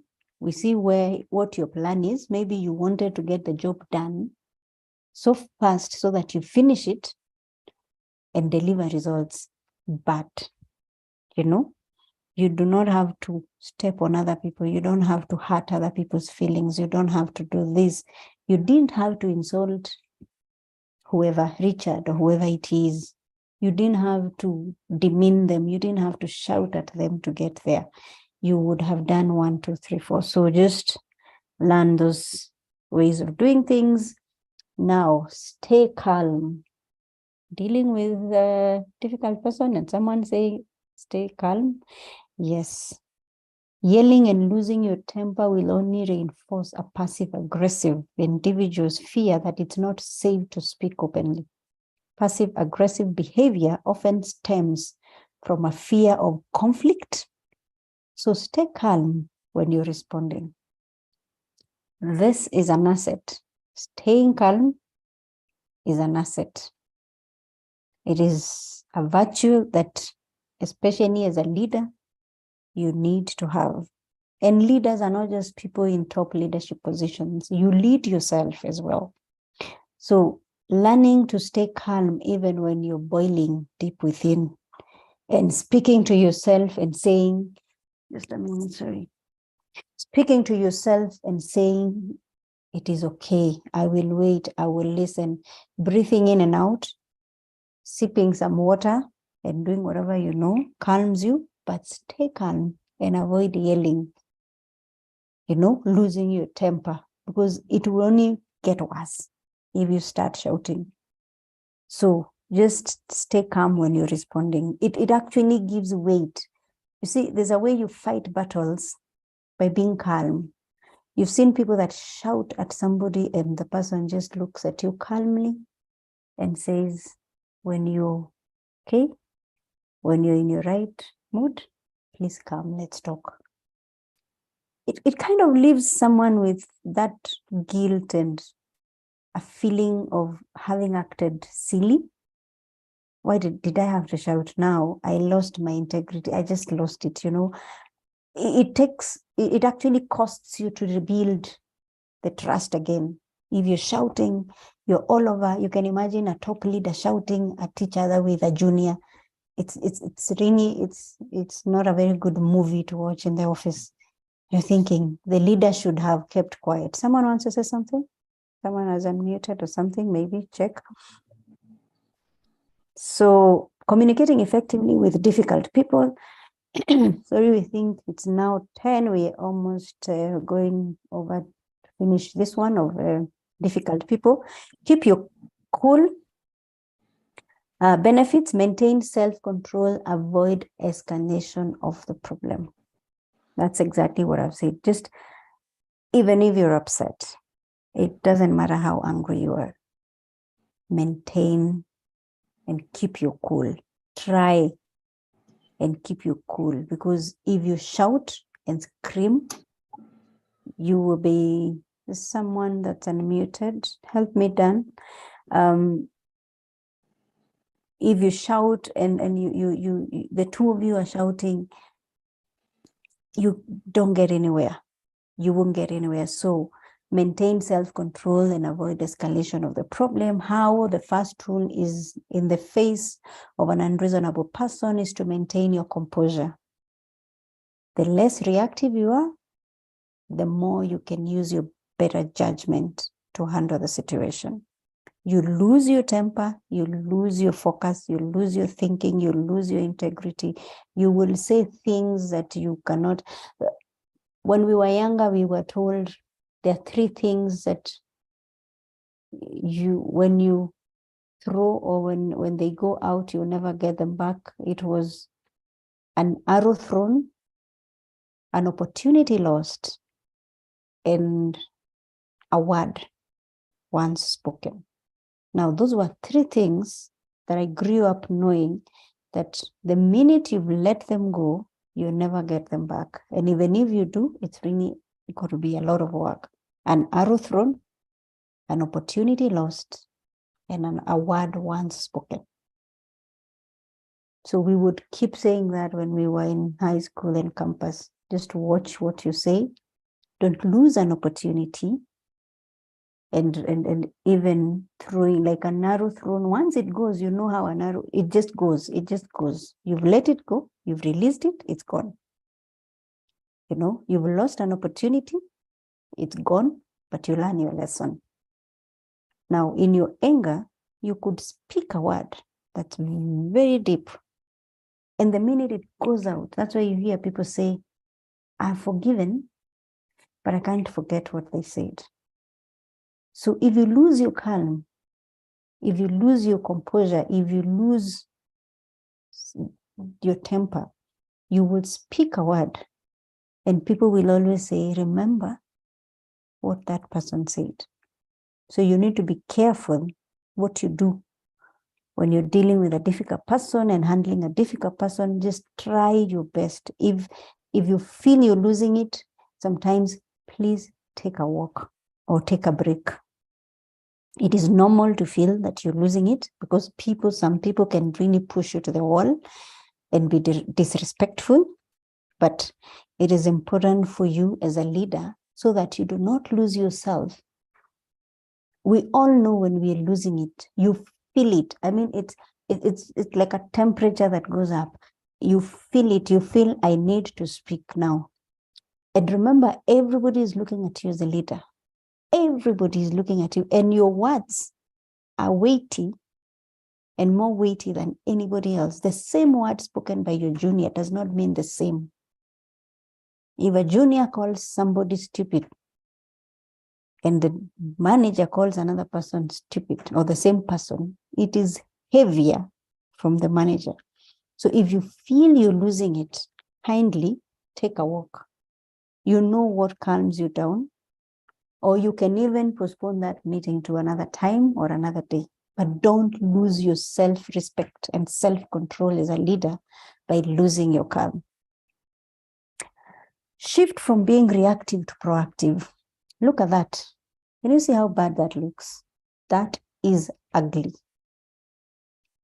It is ugly. People never forget. And I'm telling you, nobody looks bad in that place, as bad as a leader. If you're the leader and the girl is the junior you're screaming at like that, people just say you're not that guy. You're not the leader that they want. You don't know how to handle difficult people. You don't know how to handle difficult. We're human beings, yes, but the expectations of a leader are higher. So shift from being reactive to proactive. Benefits: minimize misinterpretation and misunderstanding. Concentrate your energy on problem solving. Put your energy there. Put your focus on what you want to achieve at the end. You know, if you focus on what sometimes the person is saying and what they had said and what they are doing and what you feel about them, you easily do what you see on that photo.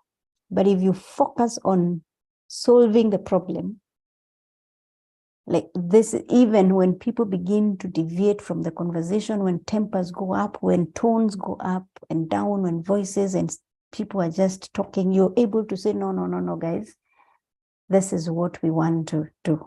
And please make that clear from the beginning of your meeting and say, we are here to get an understanding or to get a consensus on this matter. We are here to resolve the issue between you and this person and make sure that you work as a team. Now, you have set your goals very right.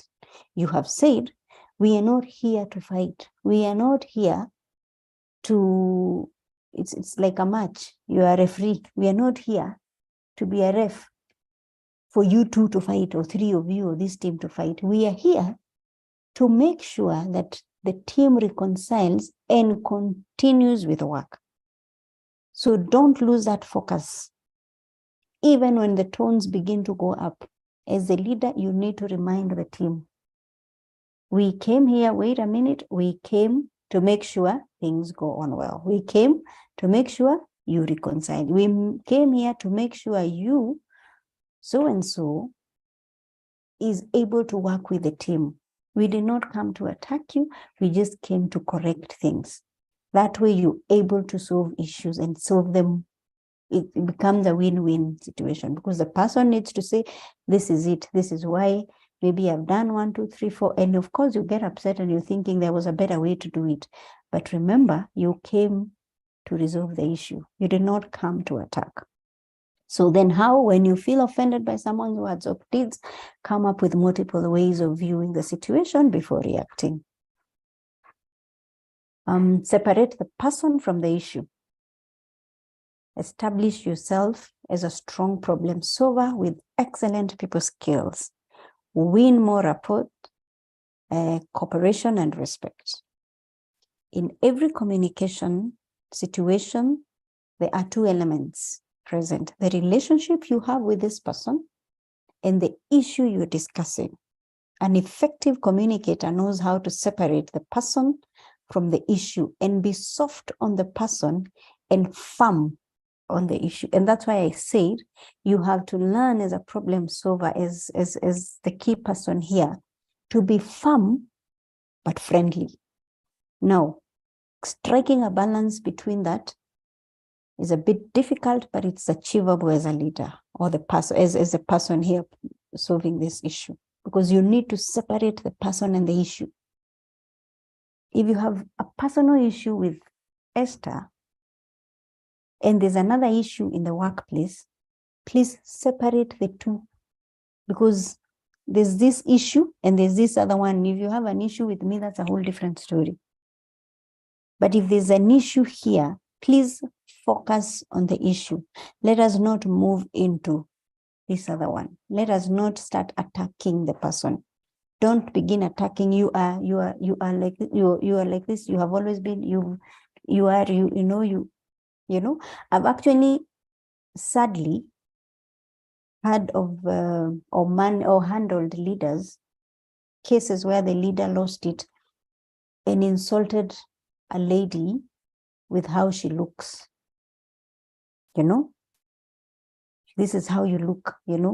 Someone just loses it and insults a person. The person's the person, not the issue. Like, this is how you look. This is your body shape. This is, you've lost it. You've lost your mind. You've lost the real issue. You're now attacking a person. You cannot come and insult a person by the way they look, or the way they dress, or the way they talk, or the way they walk. Please, can you handle the real issue? And if you feel that you're losing it as a leader, I said again and again, either walk out of the meeting, halt that meeting, push it to another day, but keep you calm and know how to manage yourself. Do not attack an individual, attack the issue. Be firm, remain firm. Now, here, there are people that are not able to separate. When the person on the other side, when the person being questioned begins to cry, they become emotional, they lose it, they are wailing, they are all over. Sometimes we lose the focus. And it is normal for anybody to just break down, that's fine. But can you remain firm to resolve the issue? Even when they break down, resolve the issue. You can give them a few minutes. You can give them a glass of water. I know this sounds very harsh, but remember, even if I cry, the issue has not been resolved. So if the person cannot handle that case at that point, you can allow them to go, but they will still come back the same day or the day after, but the issue must be resolved. Don't be deceived by the tears. There are people that are very good at just evading those conversations, and they just get emotional. They just break down. They can't do anything. It is okay for you to give them 5 minutes to cry in the room. Give them a glass of water. Give them some soft tissues. If they can get themselves back, let them do, because they need to know that the issue must be handled. So don't confuse those two. Don't lose it. Especially if you're a leader, the person cried, I couldn't do this. Please do not confuse the two. It is okay to break down. We understand it is difficult. Don't also get carried away. I can imagine a leader that starts crying when the person cries now. Please be the leader you're supposed to be. You know, you can't also start breaking down and saying, no, let's just throw this thing under the carpet. This person is too emotional. It's not emotions here in the office. You know, if there's an issue that needs to be handled, let it be handled, let it be finished, let it be settled, let it be documented. By the way, that's a different conversation. Let it be documented and you move on. Good. Put the spotlight on them. The benefits, being proactive, equalize power in communication, apply appropriate pressure to reduce difficult behavior. And when it says appropriate pressure, is appropriate pressure. Don't overdo it, you know. Don't go as a leader to break the person into pieces. You need that person to come back again on their feet. Just appropriate pressure. Be firm in the way that you should be. You know, don't again overdo it and crush the person and just demotivate the person. It is okay. Sometimes you hear people say, I had, you know, you keep repeating the same thing. You've seen leaders that will just keep repeating the same mistake you made 6 years ago, 5 years ago in meetings. I mean, it just kills you. It crushes you every time. You dealt with it. You apologized. It was documented. It was settled. You changed your habits, but someone just keeps pushing it and pushing it. Now, how a common pattern with difficult people, especially the aggressive types, is that they like to place attention on you to make you feel uncomfortable or inadequate. Typically, they are quick to point out something not right with you or the way you do things. The focus is consistently on what's wrong instead of how to solve the issue. So have the focus. And I said, when you get into meetings or something, or resolving issues or dealing with difficult people, focus on the issue. Don't lose your focus. Don't lose your focus. Use appropriate humor. You're wondering why humor, and we are dealing with someone who is giving us a hard time here. Now, disarm unreasonable and difficult behavior. Humor disarms, unreasonable and difficult behavior when correctly used. Now, I have handled people that are quite difficult, and once in a while, there's a way you would pass your message in a humorous way, you know, like, hey, and you know, I've watched you, the way you're doing things, you can push people to the wall, you know, usikue hivyo, you know, don't be too bossy, don't just walk over people. There's a way you communicate even in a humorous way, but you're passing the message, you know, show your detachment, avoid being reactive, problems rolls off your back. You can, Sun Tzu says, if you know the enemy and know yourself, you need not fear the results of the battle, you know, because you already know the enemy, you know how to attack, you know the weapons. It's not every weapon that is offensive. You see, there in battles, people have offensive, defensive weapons. There's a way you know how to communicate to different people. There are people that you just go and say, there's one time I told a head of department, and I did it in a very humorous way, but he got the message because later he came and said, nilisikia vile ulisema. I said, you know, nimesikia watu wako ndio wanakaa kama kuku zimenyeshewa huku, you know, and it for a moment he laughed and said, I said, you go check out, just make sure mvua isinyeshe watu wako sana, you know, give them the space to breathe. Like your team looks like, you know, chicken that has been drained on, just in case we have someone who doesn't understand Swahili. And I said to the guy, just go and make sure at least your shelter is good enough that your team is not rained on. And a few days later, I got to see him in a meeting with his team.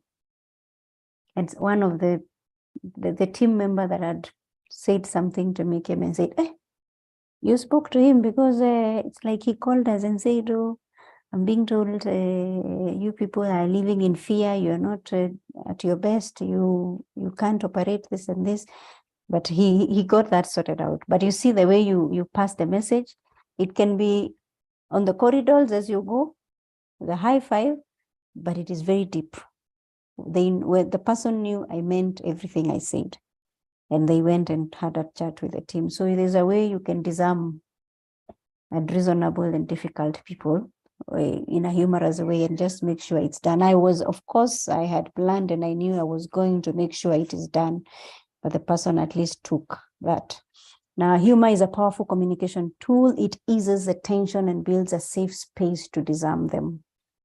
So change from following to leading, benefit, leverage direction and flow of communication. How? In general, whenever two people are communicating, one is usually doing more leading while the other is doing more following.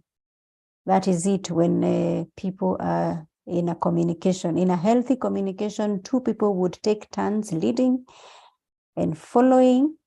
However, some difficult people like to take lead, setting a negative tone and harp on what's wrong and over. That's what I said, over and over again. I mean, just keep repeating the same. So change from following to leading. Now, this is totally a different session, but there's a very big difference between a follower and a leader, because a leader, you are never a leader if you have no followers, but your followers also determine what kind of a leader you are. And you as a leader will determine what kind of followers you get. That's a whole different conversation. So change the subject and retain the lead role. Then confront bullies safely. Just give me a minute, just.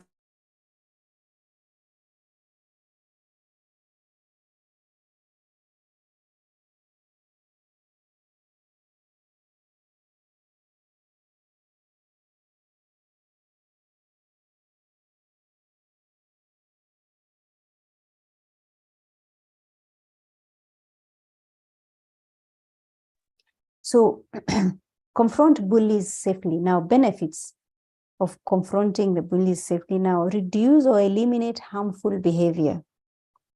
Increase confidence and peace of mind. Now, how? The most important thing to keep in mind about bullies is that they pick on those whom they perceive as weaker. Now, this is one of the causes of toxicity in the workplace, that there are bullies who attack people that they perceive as weaker people. Sorry. So as long as you remain passive and compliant, you make yourself a target. So watch out for bullies in the workplace. Watch out for people that bully others, We almost all, I won't say all, but most of the organizations have that bully. Person that just pushes their way, that person that just attacks the weaker people and pushes them down and all that. Many bullies are also cowards on the inside.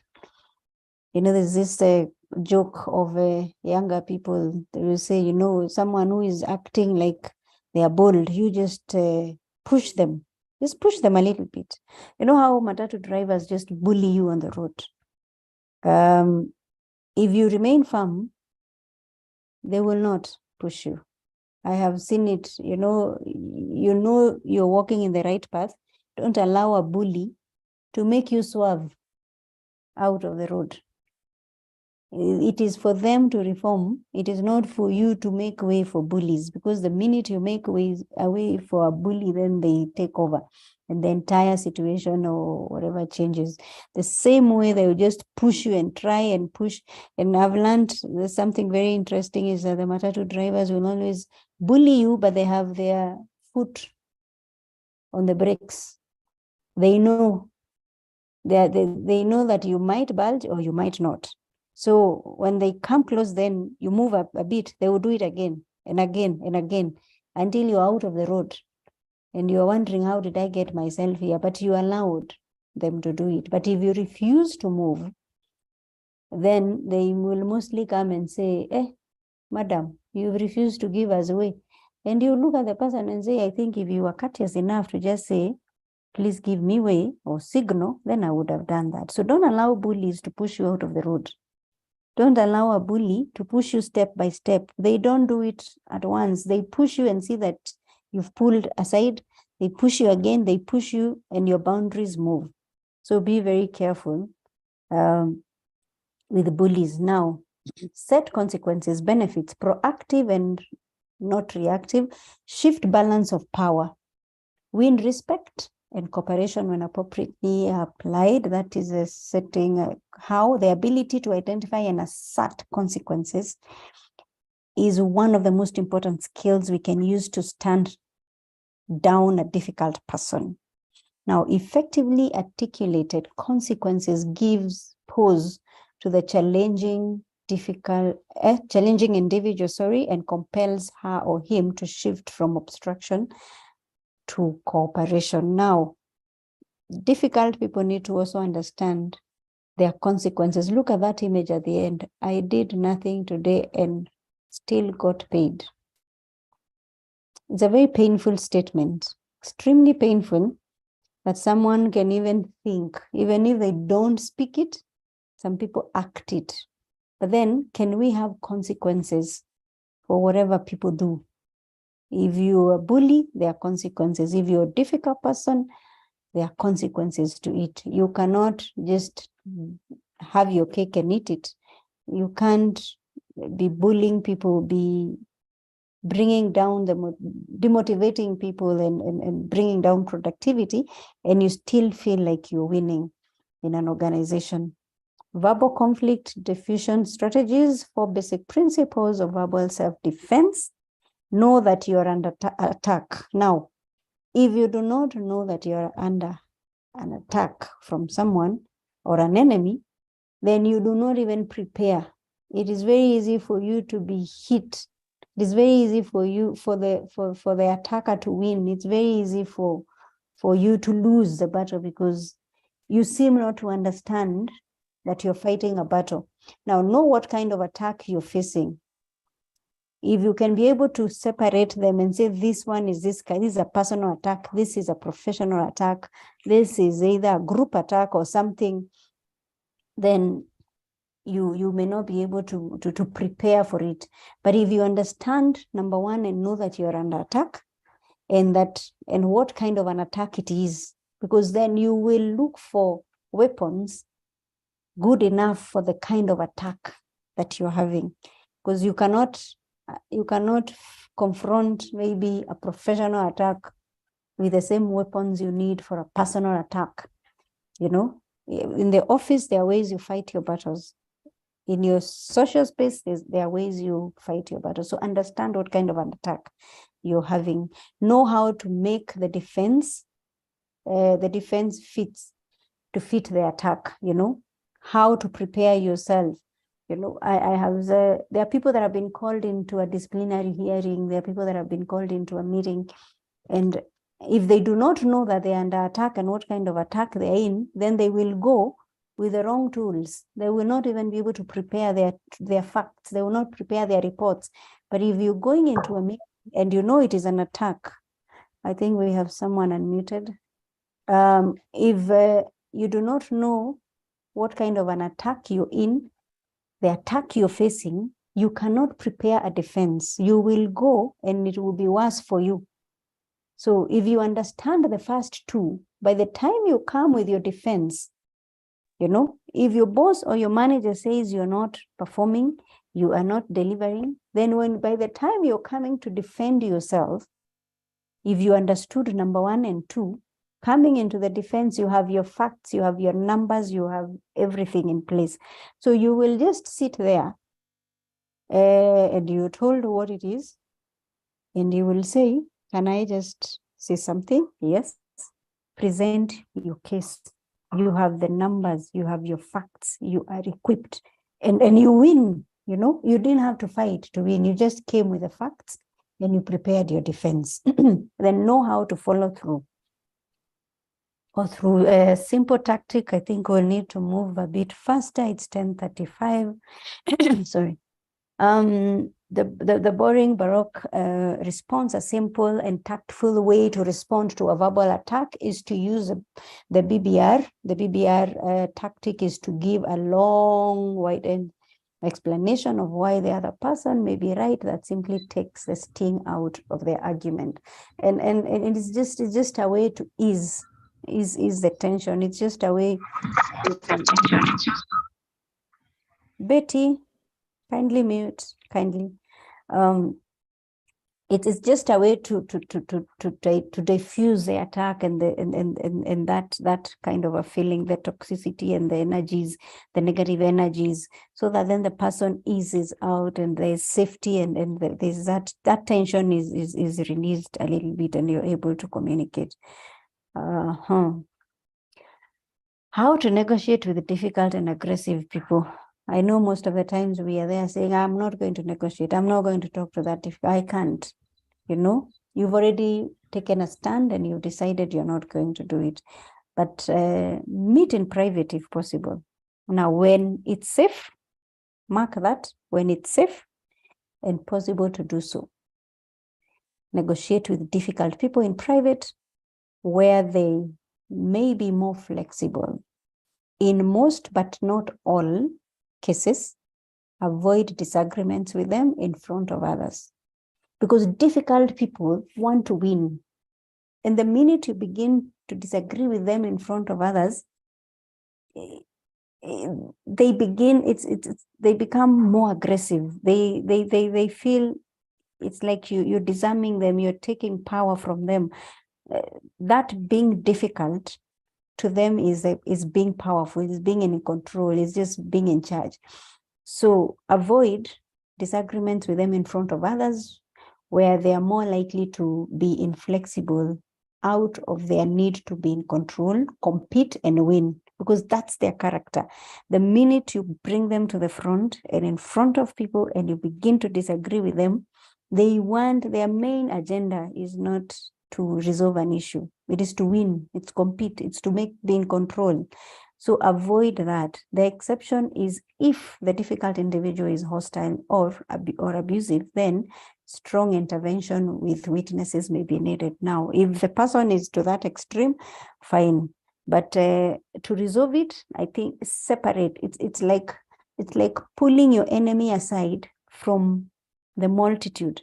If you want to attack one person, then pull the person off from the multitude and deal with them. That way, they don't feel like they have that space to be had by everybody and to show off.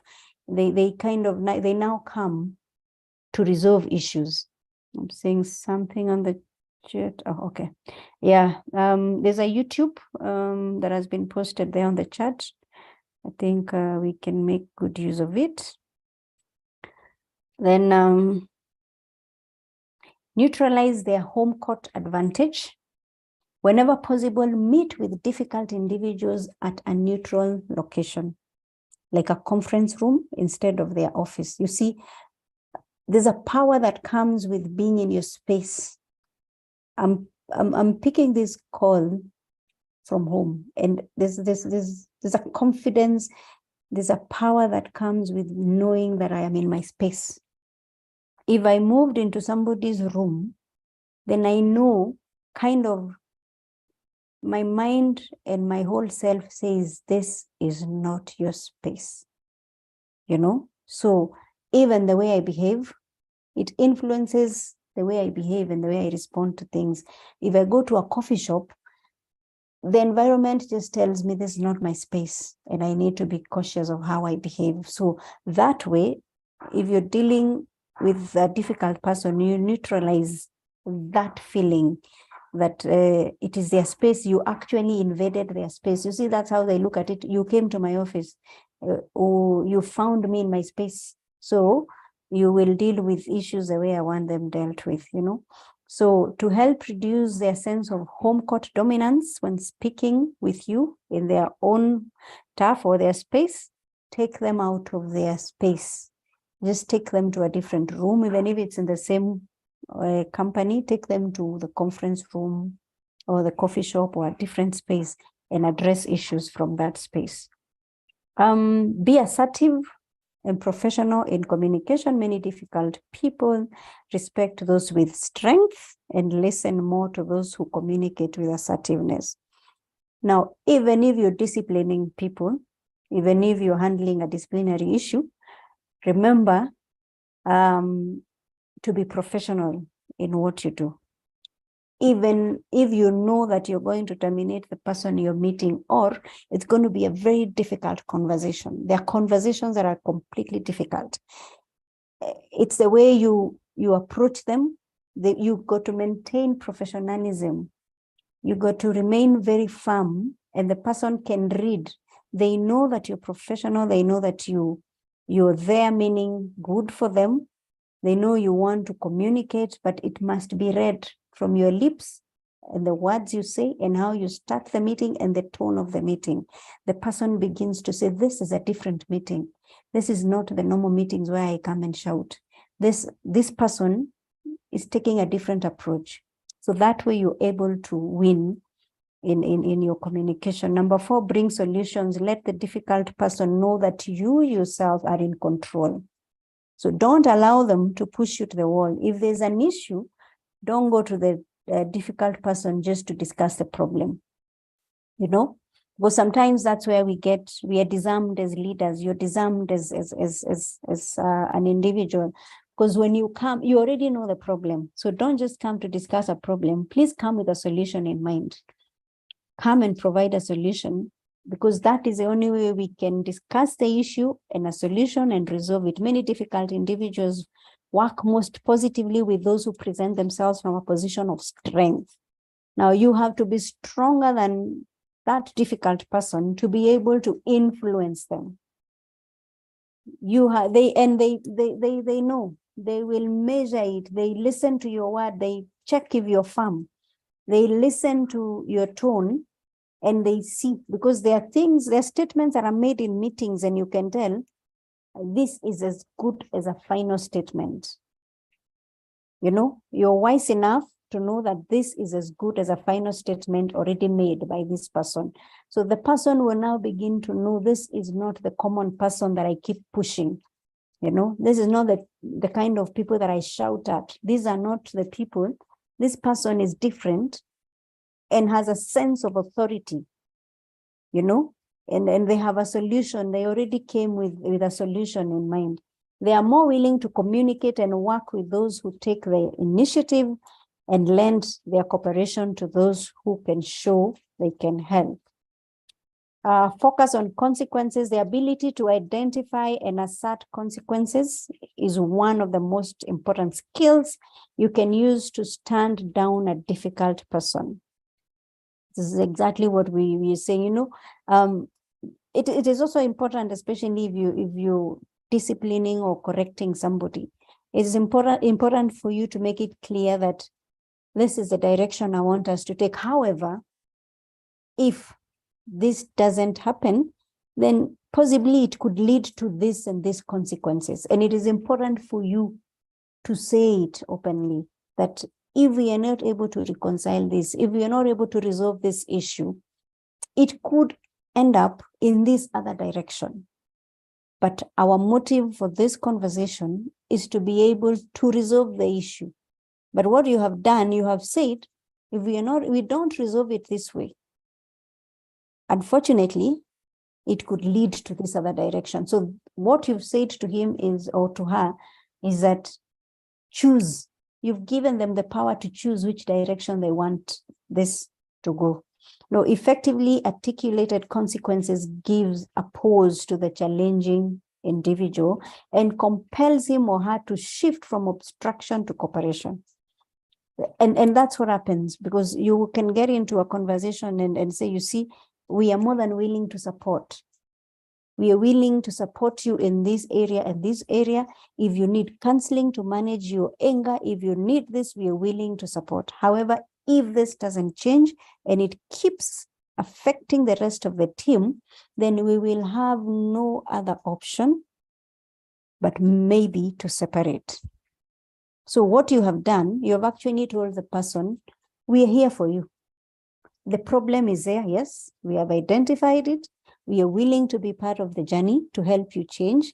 But then if you're not willing to, instead of you affecting an entire business, then we will have to unfortunately let you go. But the business is willing to invest. If you think you have an issue with your temper, you have other issues that need counseling, you have other issues that you need someone to talk to, we're willing to support. We will give all this support. Before we can get to this other one, we are here. In between here is an opportunity for you to change. So that way, the person begins to shift from being obstructive to a person that cooperates with you. So you've focused on consequences.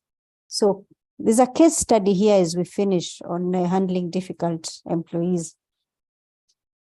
Maybe to help me engage somebody. How are we getting? Get the notes. The notes are always on your portal. I think if you're on the portal, you can always access the notes. They're given there. And let me see who asked me how they get the notes. George, unmute. Are you able to unmute? Yes. Yes. Yes. Now I want you to take us through this case. Just read it now that you asked me a question. Go, just read through what you see on your screen. Again, I've been working as a post office clerk for 25 years. Whenever she's inadequate, she would tell herself that she really was destined for more prestigious work. But circumstances had always gone against her. She had been born to a single, impoverished and abusive mother who discouraged Janet from even finishing high school. Then her brief marriage to a sadist, cruel man produced a son who lived off her salary, smoking cracks whenever he could. At the post office, the customers complained that Janet was the slowest, most unpleasant clerk on the floor. No matter how many times supervisors reprimanded her, she knew she was in danger of losing her job. So she maintained a drooling pace. I'm not going to kill myself working, she'd say. Janet was angered by all the demands customers made of her throughout the day. Instead of expressing her anger directly or trying to help herself, she passively resisted routine tasks. When someone approached her window at the post office, she would purposely ignore the person for several times while she straightened papers, placed paper clips, a drawer, slipped coffee. Then when she finally accepted the customer's package or letter, she would grab it, throw it on the scale and scold at the customer. Janet liked making people uncomfortable and was generally perceived as punitive. When coworkers asked for help, Janet was shorn of argumentative, alternating between hostile defiance and contrition, or she would delay her appearance at a coworker's window or misplace documents that the person needed. Janet was quick to criticize authority and voice resentment at those more fortunate. When her son went into a drug rehab program, the counselor asked her to join a family therapy session once a week. At first, she resisted, since she didn't want anyone telling her what she had done wrong with her son.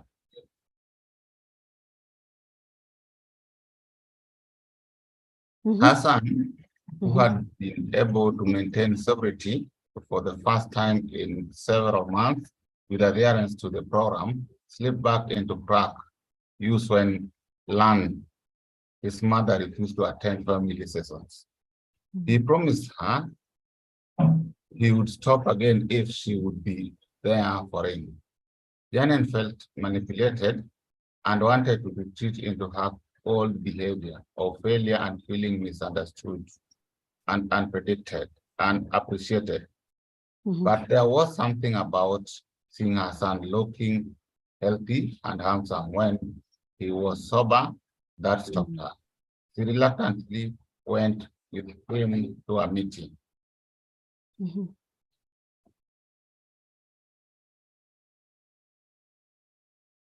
The council understood what kind of individual he was dealing with when he met Janan and had her exaggerated complaints of person's misfortune instead of concern for her son. The counselor did not become a mess in trying to assuage Janan's claims of unjust treatment, as many clinicians did with people like Janan's. Instead, he tried to get Janan to express her anger at her son's drug use. He was successful since she exploded with rage of one point in the session. She was surprised at her son herself, but then agreed to attend sessions for several weeks. Her son kept his part of the bargain and maintained his sobriety for several months. So, looking at that case, the case study, who was the difficult person here? Was it the son or the mother? The mother. The mother. And what was the solution? To get help, right? To get help. Yes. Right? Yes. Yeah. And sometimes that's how difficult people are. I mean, the mother has carried this from way past, feeling like her past was not fair to her. She transferred this to people at the workplace. She didn't care much.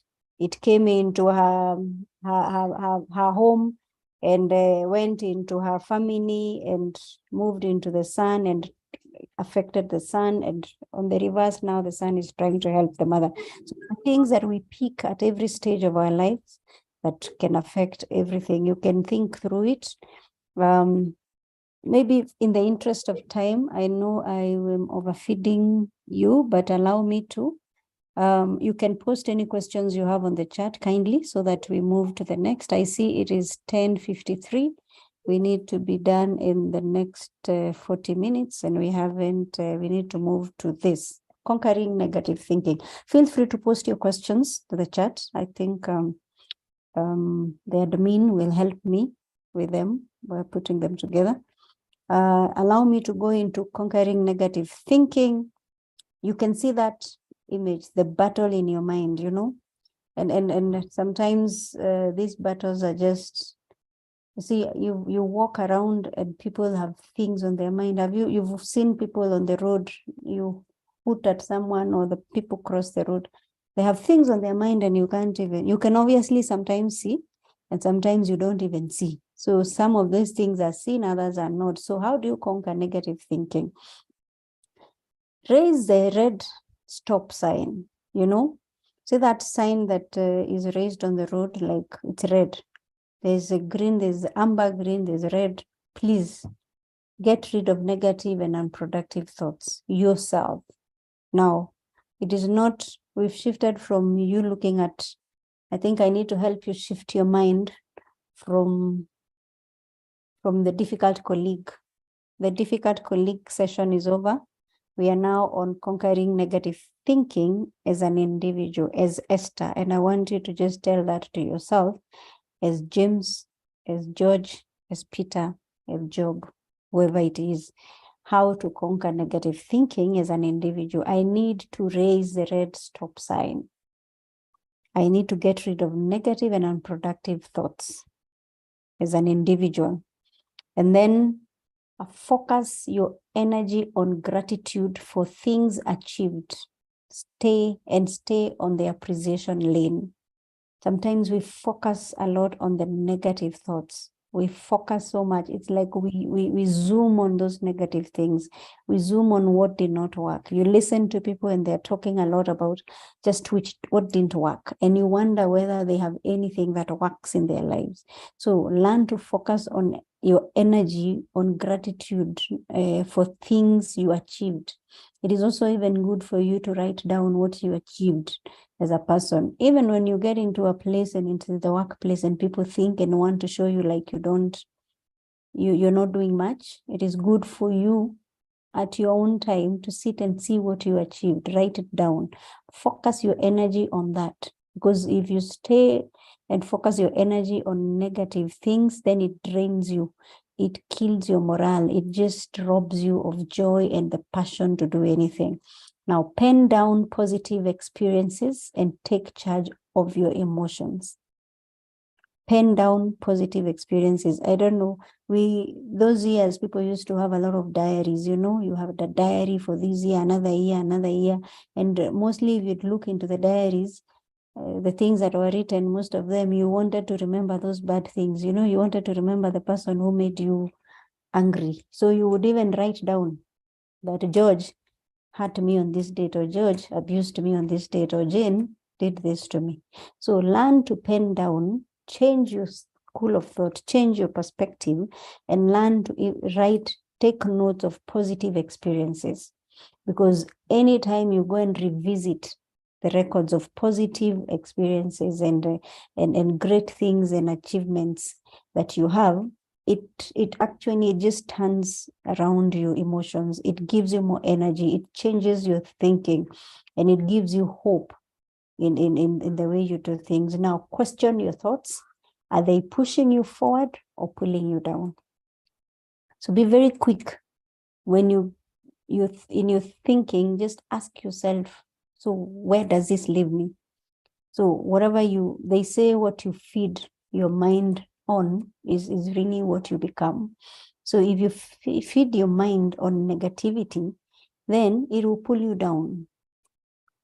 And it's good to ask yourself that question. There's someone that's unmuted. Please mute kindly. Question your thoughts. There's this very common saying that people have a meeting with yourself, Just have a meeting with yourself and ask yourself, Rini, is this what I'm thinking? Is it building me or is it pulling me down? So if it's pulling you down, get rid of it. If it's building you, then feed it.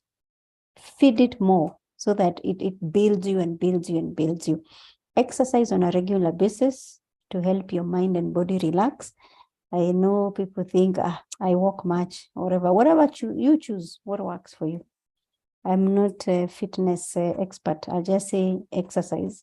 Whatever exercise you want to have, whether you just want to walk, whatever you want to do, you want to swim, whatever you want to do, just get your mind relaxed and your body relaxed. Expand your perspective beyond your own small circle and engage in charitable activities. Now, to just get that out, sometimes we are in a box. It's a workspace. And the negativity could just be coming from there within the workspace. So sometimes it's good to just go out and mix with other people, and even I know most companies have CSRs. It actually changes the minute you get into charitable activities. It changes your thinking. You will, maybe sometimes you have not appreciated who you are and the achievements you have and the things you have and the health you have and the job you have, because you have not seen and you're not taking time to go and see other people. Go for CSR activities, go for charitable activities, go impact the community, go just do something else that shifts your mind and your perspective into positive thinking. Now, don't bury your thoughts, express them. The risk is that people who keep thinking negative and negative and negative and don't speak out, if they are in the category we were talking about when we were talking about passive aggressive, and if you're in that category that doesn't speak and you bury your negative thoughts and bury them, they will explode and it will not be something good. So express them. If not to people around you, look for help when you feel you're getting overwhelmed. It is not a weakness for you to look for help.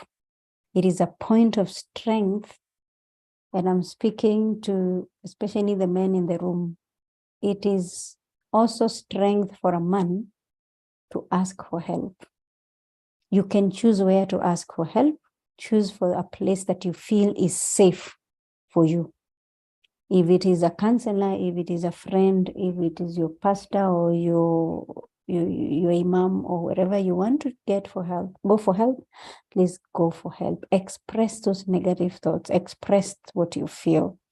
Don't just keep it to yourself. Now, a shift to the next topic. I know we're almost there, at least it's 11. So we are doing very well with time. Toxicity in the workplace. This is a spanner in the works. Everybody feels like unmuting, but please don't unmute. If you have any question as we go through this topic, type it in the chat, because this is it. This is what makes a workplace sometimes unbearable. Toxicity and culture are things that we're struggling as organizations to define. I am a culture expert and I help organizations set up their cultures and define the organizational cultures. And I am firm on getting rid of toxic behavior, and I'm very completely firm. Now on this one, I am aggressive on making sure that work environments for different organizations are the best environment for productivity. Having personally, as I grew in my culture, in my career, one time or the other experienced toxicity, whether direct or indirect. I know what toxicity looks like. I know how toxicity presents. I know how toxicity smells in an organization, to just make you know that it is so deep that it kind of has a foul smell. Toxicity is not a good thing in an organization. So this is it. Toxicity in the workplace, characteristics of a toxic work environment. And I know you can have many others. If you can see, of course, what is here, but if you see, I know I have said ETC down there. Please help me list the ETC in the chat. Lack of trust. Now, it is very draining for anybody to work in an environment that tells you, I don't trust you. You know, it's I know we say many times that your workplace is not a romantic relationship, and definitely it's not, but it's a work relationship. And every relationship has a foundation of trust. So if your boss or the organization has hired you, and if your manager has entrusted you with a role, then they better trust that you can deliver. If they don't, it becomes very toxic for someone that keeps micromanaging you, someone that keeps having that magnifying glass on you, you know. Did you take the money to the bank, or did you do this, or did you do, you know, it becomes irritating, it becomes toxic, it becomes, it's the worst place to be. If someone doesn't trust you, you're not even sure of what you're doing. You're not sure what you're doing even will be appreciated, will be rewarded. So please if you're here and you have a team, or you're here and you are able to deliver this message to your other colleagues, just let them know that trust is key, and start with yourself to know that trust, even trusting yourself and trusting the team and the people that you work with, is key. And if you don't trust people, it gradually becomes a toxic place. I mean, a place that drains me, and I don't want to go and work. I don't want to give my best because anyway, you don't trust me. I can't give ideas because you don't trust me. I can't even correct you or just contribute in any of the meetings because you don't trust me. At the back of my mind, I know as much as I talk in a meeting, you don't trust me. So it becomes very toxic. Now, an environment that has no room to make mistakes is a toxic place. I recently posted something on LinkedIn on job seekers, and I said, job seekers, be advised. And there were 10 points there. And somebody came and commented and said, can you imagine someone being terminated because they were slow in the work? They are slow, but they deliver great results. So my question was, if the organization wants a very fast person who makes mistakes, so you see how toxic that can be, that people don't even give you room to make a mistake. One mistake, which includes being slow, you're terminated.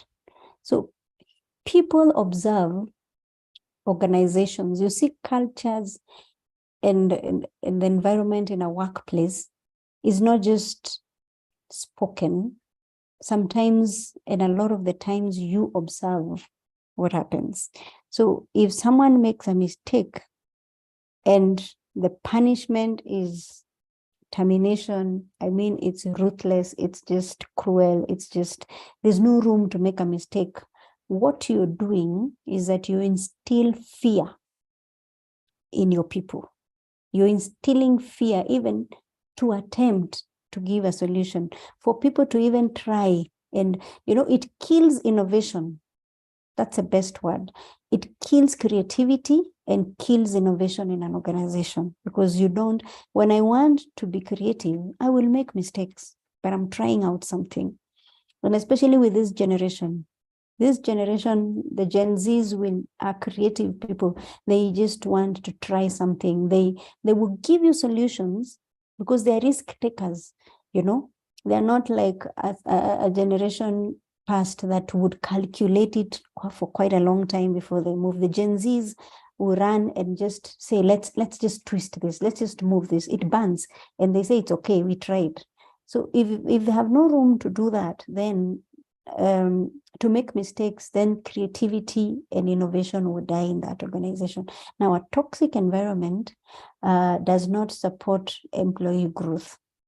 Now, if you feel you're stagnant and nobody is concerned about it, when you voice it out and you ask for more roles and you want to discuss it, and it is not taken lightly or well, then you just know you're in a toxic place.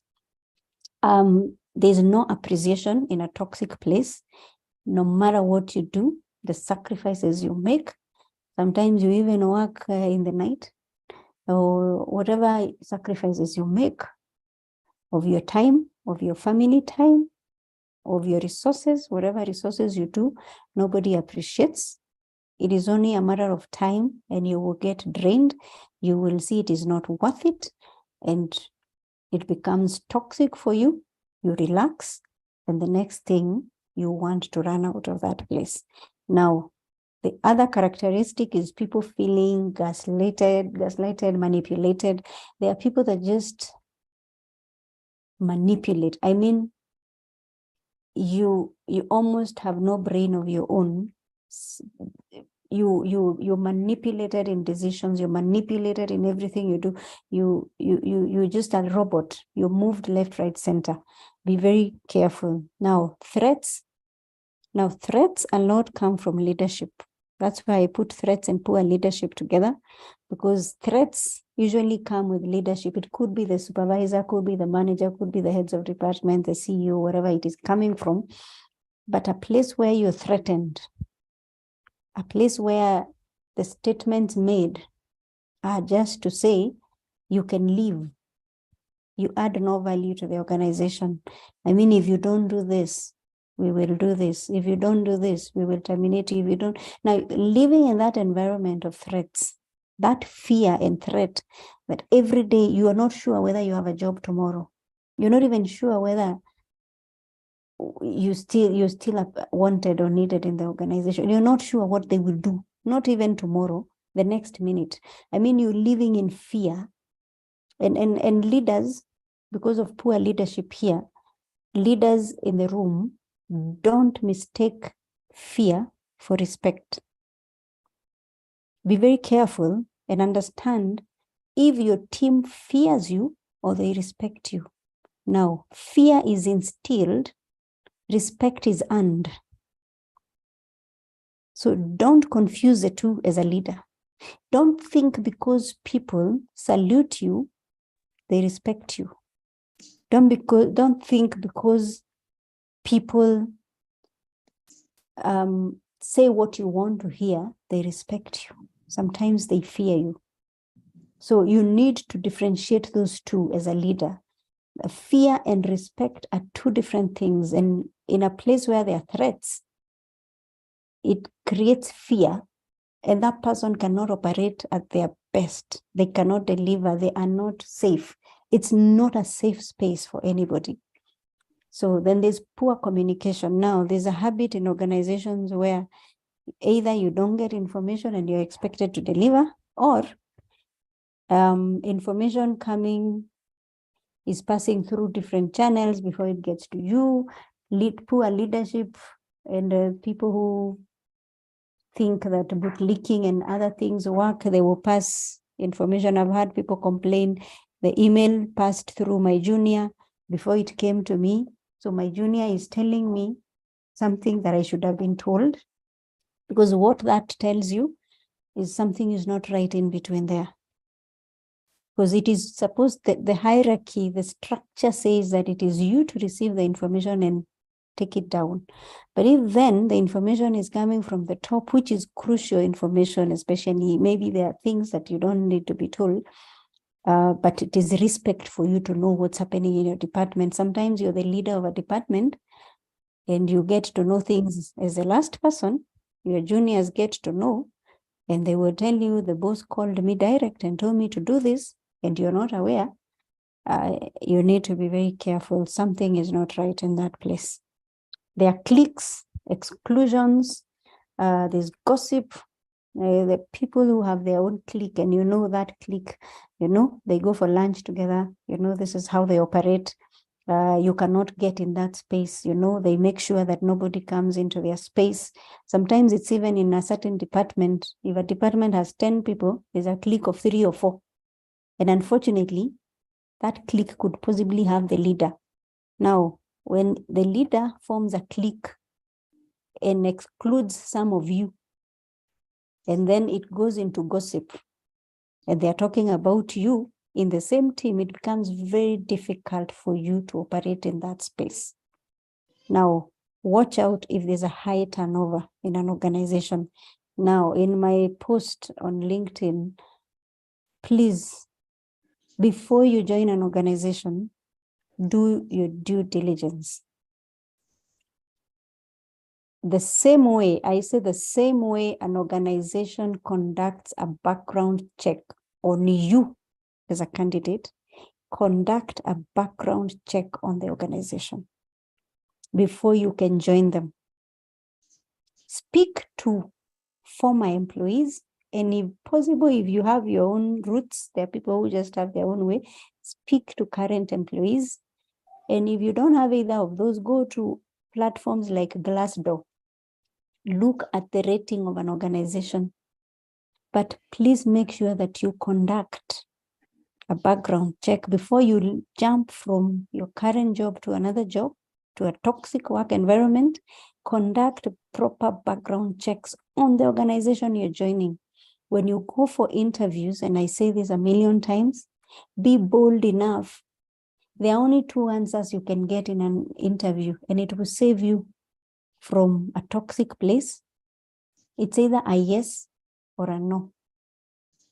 You know, when you go for an interview, ask hard questions. What is the staff turnover in this place? Is this a new role, or am I coming to backfill? And why did the last person leave?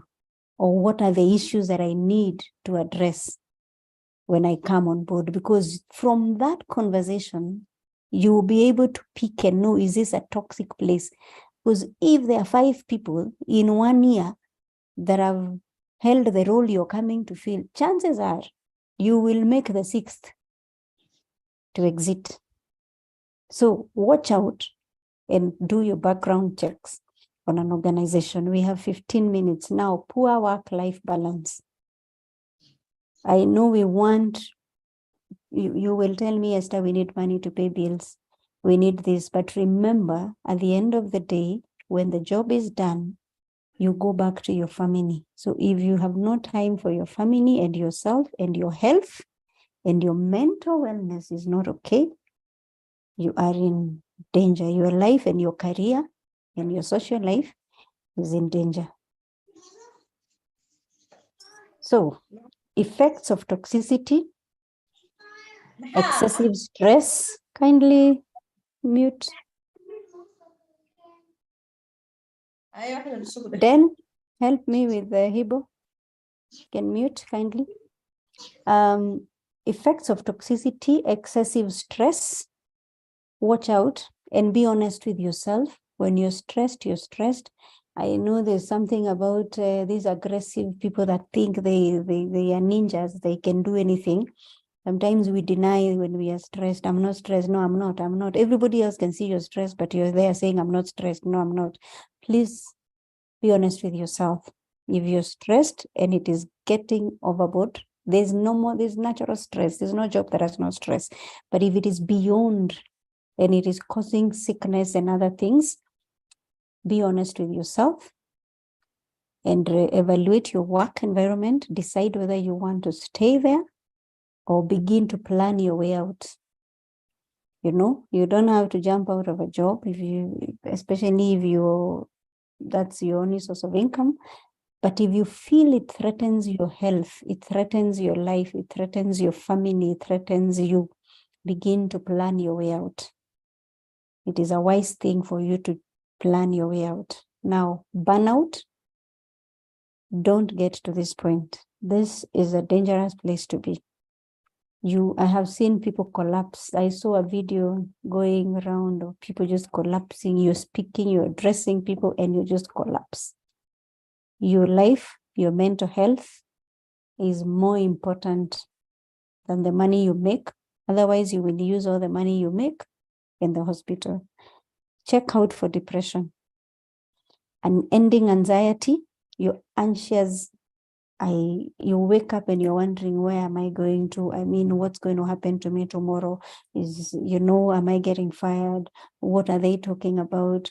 Are they talking about me? There's an anxiety that you get in the workplace. Be very careful. Fatigue, watch out for fatigue. It is dangerous, and medical practitioners will tell you this is a very dangerous place to be. If you get fatigued, your system will shut. It will knock. It's like a car. It's like any machine. It will knock. So learn to take your leave and watch out for organizations that don't give you leave. Watch out for organizations. Those are questions that you need to ask in the interview. So how do you handle leave? How do you handle this?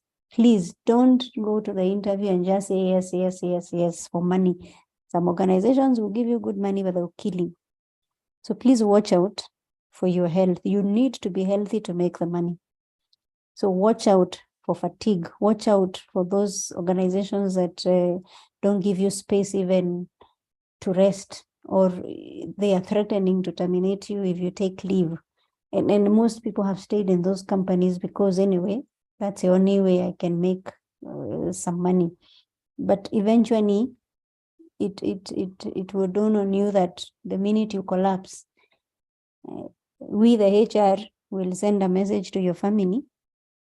We are sorry for what has happened. And after that message, we will make an advertisement for replacement. It's a sad thing. It's a hard thing. It's the truth. And I think sometimes the bitter and hard truth is better said. We will do that. Decreased interest in your work. If you feel like your interest is going down, you don't want to go to work, watch out. Look out for what's happening, what's really causing it, and demotivation. I'm dashing. We have 10 minutes. I want to keep time. How to handle a toxic workplace. Set healthy boundaries. Turn off your work phone after work and only respond to emails during working hours. Now, there are people that are workaholics. I have been there. It is the worst place to be. I am not here as your teacher to say I am a perfect person. I have been there. And I was talking to a colleague some time back who said his laptop cannot be in the sitting room. His laptop is always at the bedside. Now, that's a dangerous, dangerous trend. If you are in this call and your laptop must stay next to your bed and your phone, work phone especially, cannot go unanswered because you have a fear of being terminated if you don't answer your call over Easter, unless you are in the medical or different, those emergency jobs. Yes, that's understood. But if then your phone, your laptop, and all those cannot go away from you. I have a friend whose laptop is always in the boot. Even if he goes for bashes, wherever he goes, he just told me, no, it can't. I just can't do without. I feel there's something I don't have. I've been there. I'm not saying I'm perfect. I've been there. Person that puts the phone there, person that puts a laptop there. Eventually you will learn that it will finish you. It's not that it feels safe when you're doing it. It feels good, satisfying, but it almost tells you you're in that toxic place where you cannot separate work and your personal life. Now, communicate your boundaries clearly to your line manager and colleagues. I have seen very good bosses. Not all bosses are bad. I've seen bosses that you join an organization and they say, don't send an email to anybody after 5 p.m. And if you send them a message or a text, and they will tell you, Esther, don't send me a text. Now, if you come from an organization that doesn't value your personal time, you join an organization that is very sensitive to personal space, you find yourself making these mistakes because fear was instilled in you in the previous place where your phone has to be there, your laptop, you feel like you're going to be fired because there's an email that might be sent in the night. You're even imagining an email came in at 2 a.m. Just imagining, and you just check your phone. You are waking up in the night to go to the restroom and you check whether there's an email. Now that tells you something is not right. So get adequate sleep, exercise, and eat well. Eat well doesn't mean just eat expensive. It just means eat healthy. Engage in activities that make you happy. You know what makes you happy. As an individual, we are all different. There are those that just want to go and play football, those that want to watch a movie. Just take care of yourself. Get a good support system, mentors, family, and friends. Put yourself first. Before you can take care of others, take care of yourself. Learn to say no. Now, there are people who don't know how to say no. Now, winning without confrontation, if you allow me to just dash through this, I think we have how many minutes? 6 minutes. I hope I can manage. How to win without confrontation. Know when to walk away from a battle. You can win without fighting. Just understand, know when it is time for you to walk away. It is not a sign of defeat.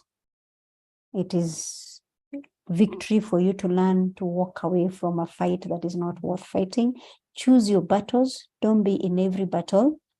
Don't rush to execute a decision, consult so that you can make a good decision and it doesn't turn out to be war in between.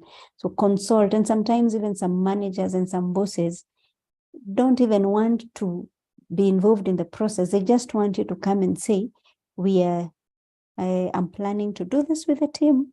I just needed to inform you, and that's it. But the minute you do something in some organizations and you did not even alert your next boss, and they had nothing to contribute, just that you didn't alert them, it becomes a battle. So sometimes you just go and say, this is what we are planning to do, and we will do it at this time. Do you have any contribution to this? And sometimes the boss will say, no, Esther, go ahead. I support you in this. So when you're going into it, you have that full support, and you know it's not going to be a confrontation. You have actually won, and it might be a decision that you wanted to make, but because you didn't want to make it and look like you're fighting your boss, just ask them if they have something. You have won without confronting them. Be informed and well prepared for any meeting. Have your facts ready. That's just straightforward. Listen to understand, not to respond.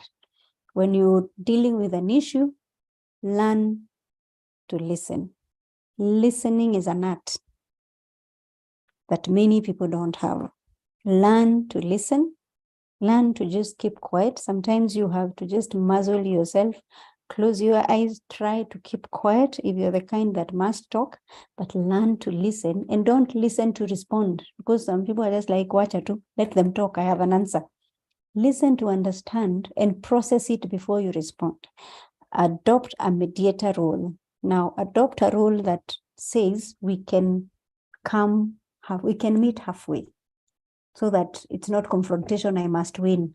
Adopt that mediator role where you say, it's okay, I hear you, I understand, let's meet halfway. Be vulnerable as a leader. Please, leaders don't just show everybody that you operate in a different level. It's okay for a leader to make mistakes. It's okay for a leader to be corrected. It's okay for a leader to admit that I made this mistake. And I've seen leaders, I've had leaders that say, Enyewe Esther here, I made a mistake and I'm sorry, I misled you. Let's go your route. I respect that leader. It doesn't mean the leader is weak. It just means that the leader is a human being and they can make mistakes, and that they also admit that you can support them. Now, apologize when wrong. African culture. But just learn to apologize when wrong. There's magic, there's strength, there's a miracle, there's something that happens when you apologize when you're wrong. The war ends just there. But if you're wrong and you still keep insisting, then the battle continues. But if you can learn to apologize, then you win. Learn the art of compromise. You can't always win. Yes, thank you very much. It's 11:28. We made it 2 minutes to time. Thank you. I don't know whether anyone has something to say as we finish. I know that was a marathon, that was overfeeding. You will process over Easter. But I know, as I said, your notes, your certificate are all accessible on the portal. Maybe the remaining 2 minutes we can engage on the chat and just make comments, give our feedback, honest feedback. Thank you, Jane. Wow. Thank you, Esther. Thank you too for being there. Let's engage on the chat. Thank you, Esther, Zipporah, Oira, Asante Sana. And thank you everyone as you continue sending the feedback on the chat. Thank you very much for your time.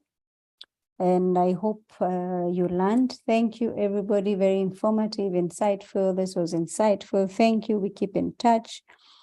Thank you, Millicent, as well. Thank you, Rosemary Atemo. I really have learned a lot. Thank you. Good facilitation. That was great. Useful life skills. Thank you for the facilitation and quality. Asante Sana. Thank you. Great session. Thank you. Thank you. I can stop sharing here. Thank you, everybody. Powerful facilitation, I see. Thank you to this platform. It's possible to have a personalized review of an organization and advice. I think Dan will pick that up and see how we go on with that. Then you can pick that from Jane. Yes, I will. Yes, very informative, lovely presentation. Thank you, Robert. Very informative and well articulated. Thank you. The discussion was very informative and it was worth the time. Esther, asante sana. It was worth the time as well with you people. Santeni sana, 11:30 exactly. Then I see you on the screen. Do you want to speak or you want me to just close the meeting? Yeah, I just want to say one word. And, Yeah. good morning, everyone. So when you go to our website, you can note this down, achrp.org. I'm just saying this for purposes of those who are new and whom we've not interacted before, for purposes of them acquiring and accessing the certificate. So you would log into achrp.org, Mary Kitemo, and you will use the password. It is always indicated there in red, but you have to type it, HR 2021. Once you log in, it will take you exactly to my courses. Once you find my courses, you may find that your course still indicates pay now.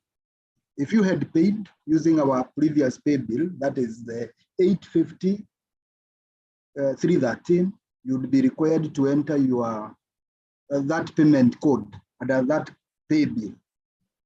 If you had paid before, if you had not paid on the system, you'd again be required to indicate your payment or submit your payment under the new pay bill.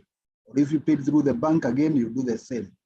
If you've just attended the training, but now you would want to pay so that you acquire your certificate, just click pay. You can actually ask for the M-Pesa prompt, and you'll be able to receive that on your phone, make payment. The system will auto-approve your course. In case I have not been clear, and you'd want to do a personalized consultation and ask a question, my number is 0722 300 245. I'll type it on the chat.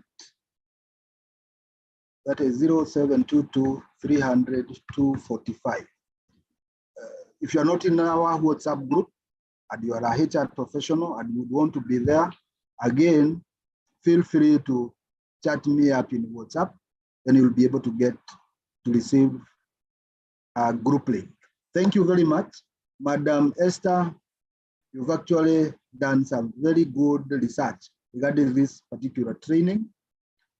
I look forward to seeing you in Mombasa next week for the Certified Human Resource Manager training. Karibu. Thank you. I'll be right there. Please, let's meet there. And those that have not paid up, let's meet in Mombasa next week. I am seeing some people asking me for my contacts. Dan has everything. Dan knows everything. So let's channel that through him.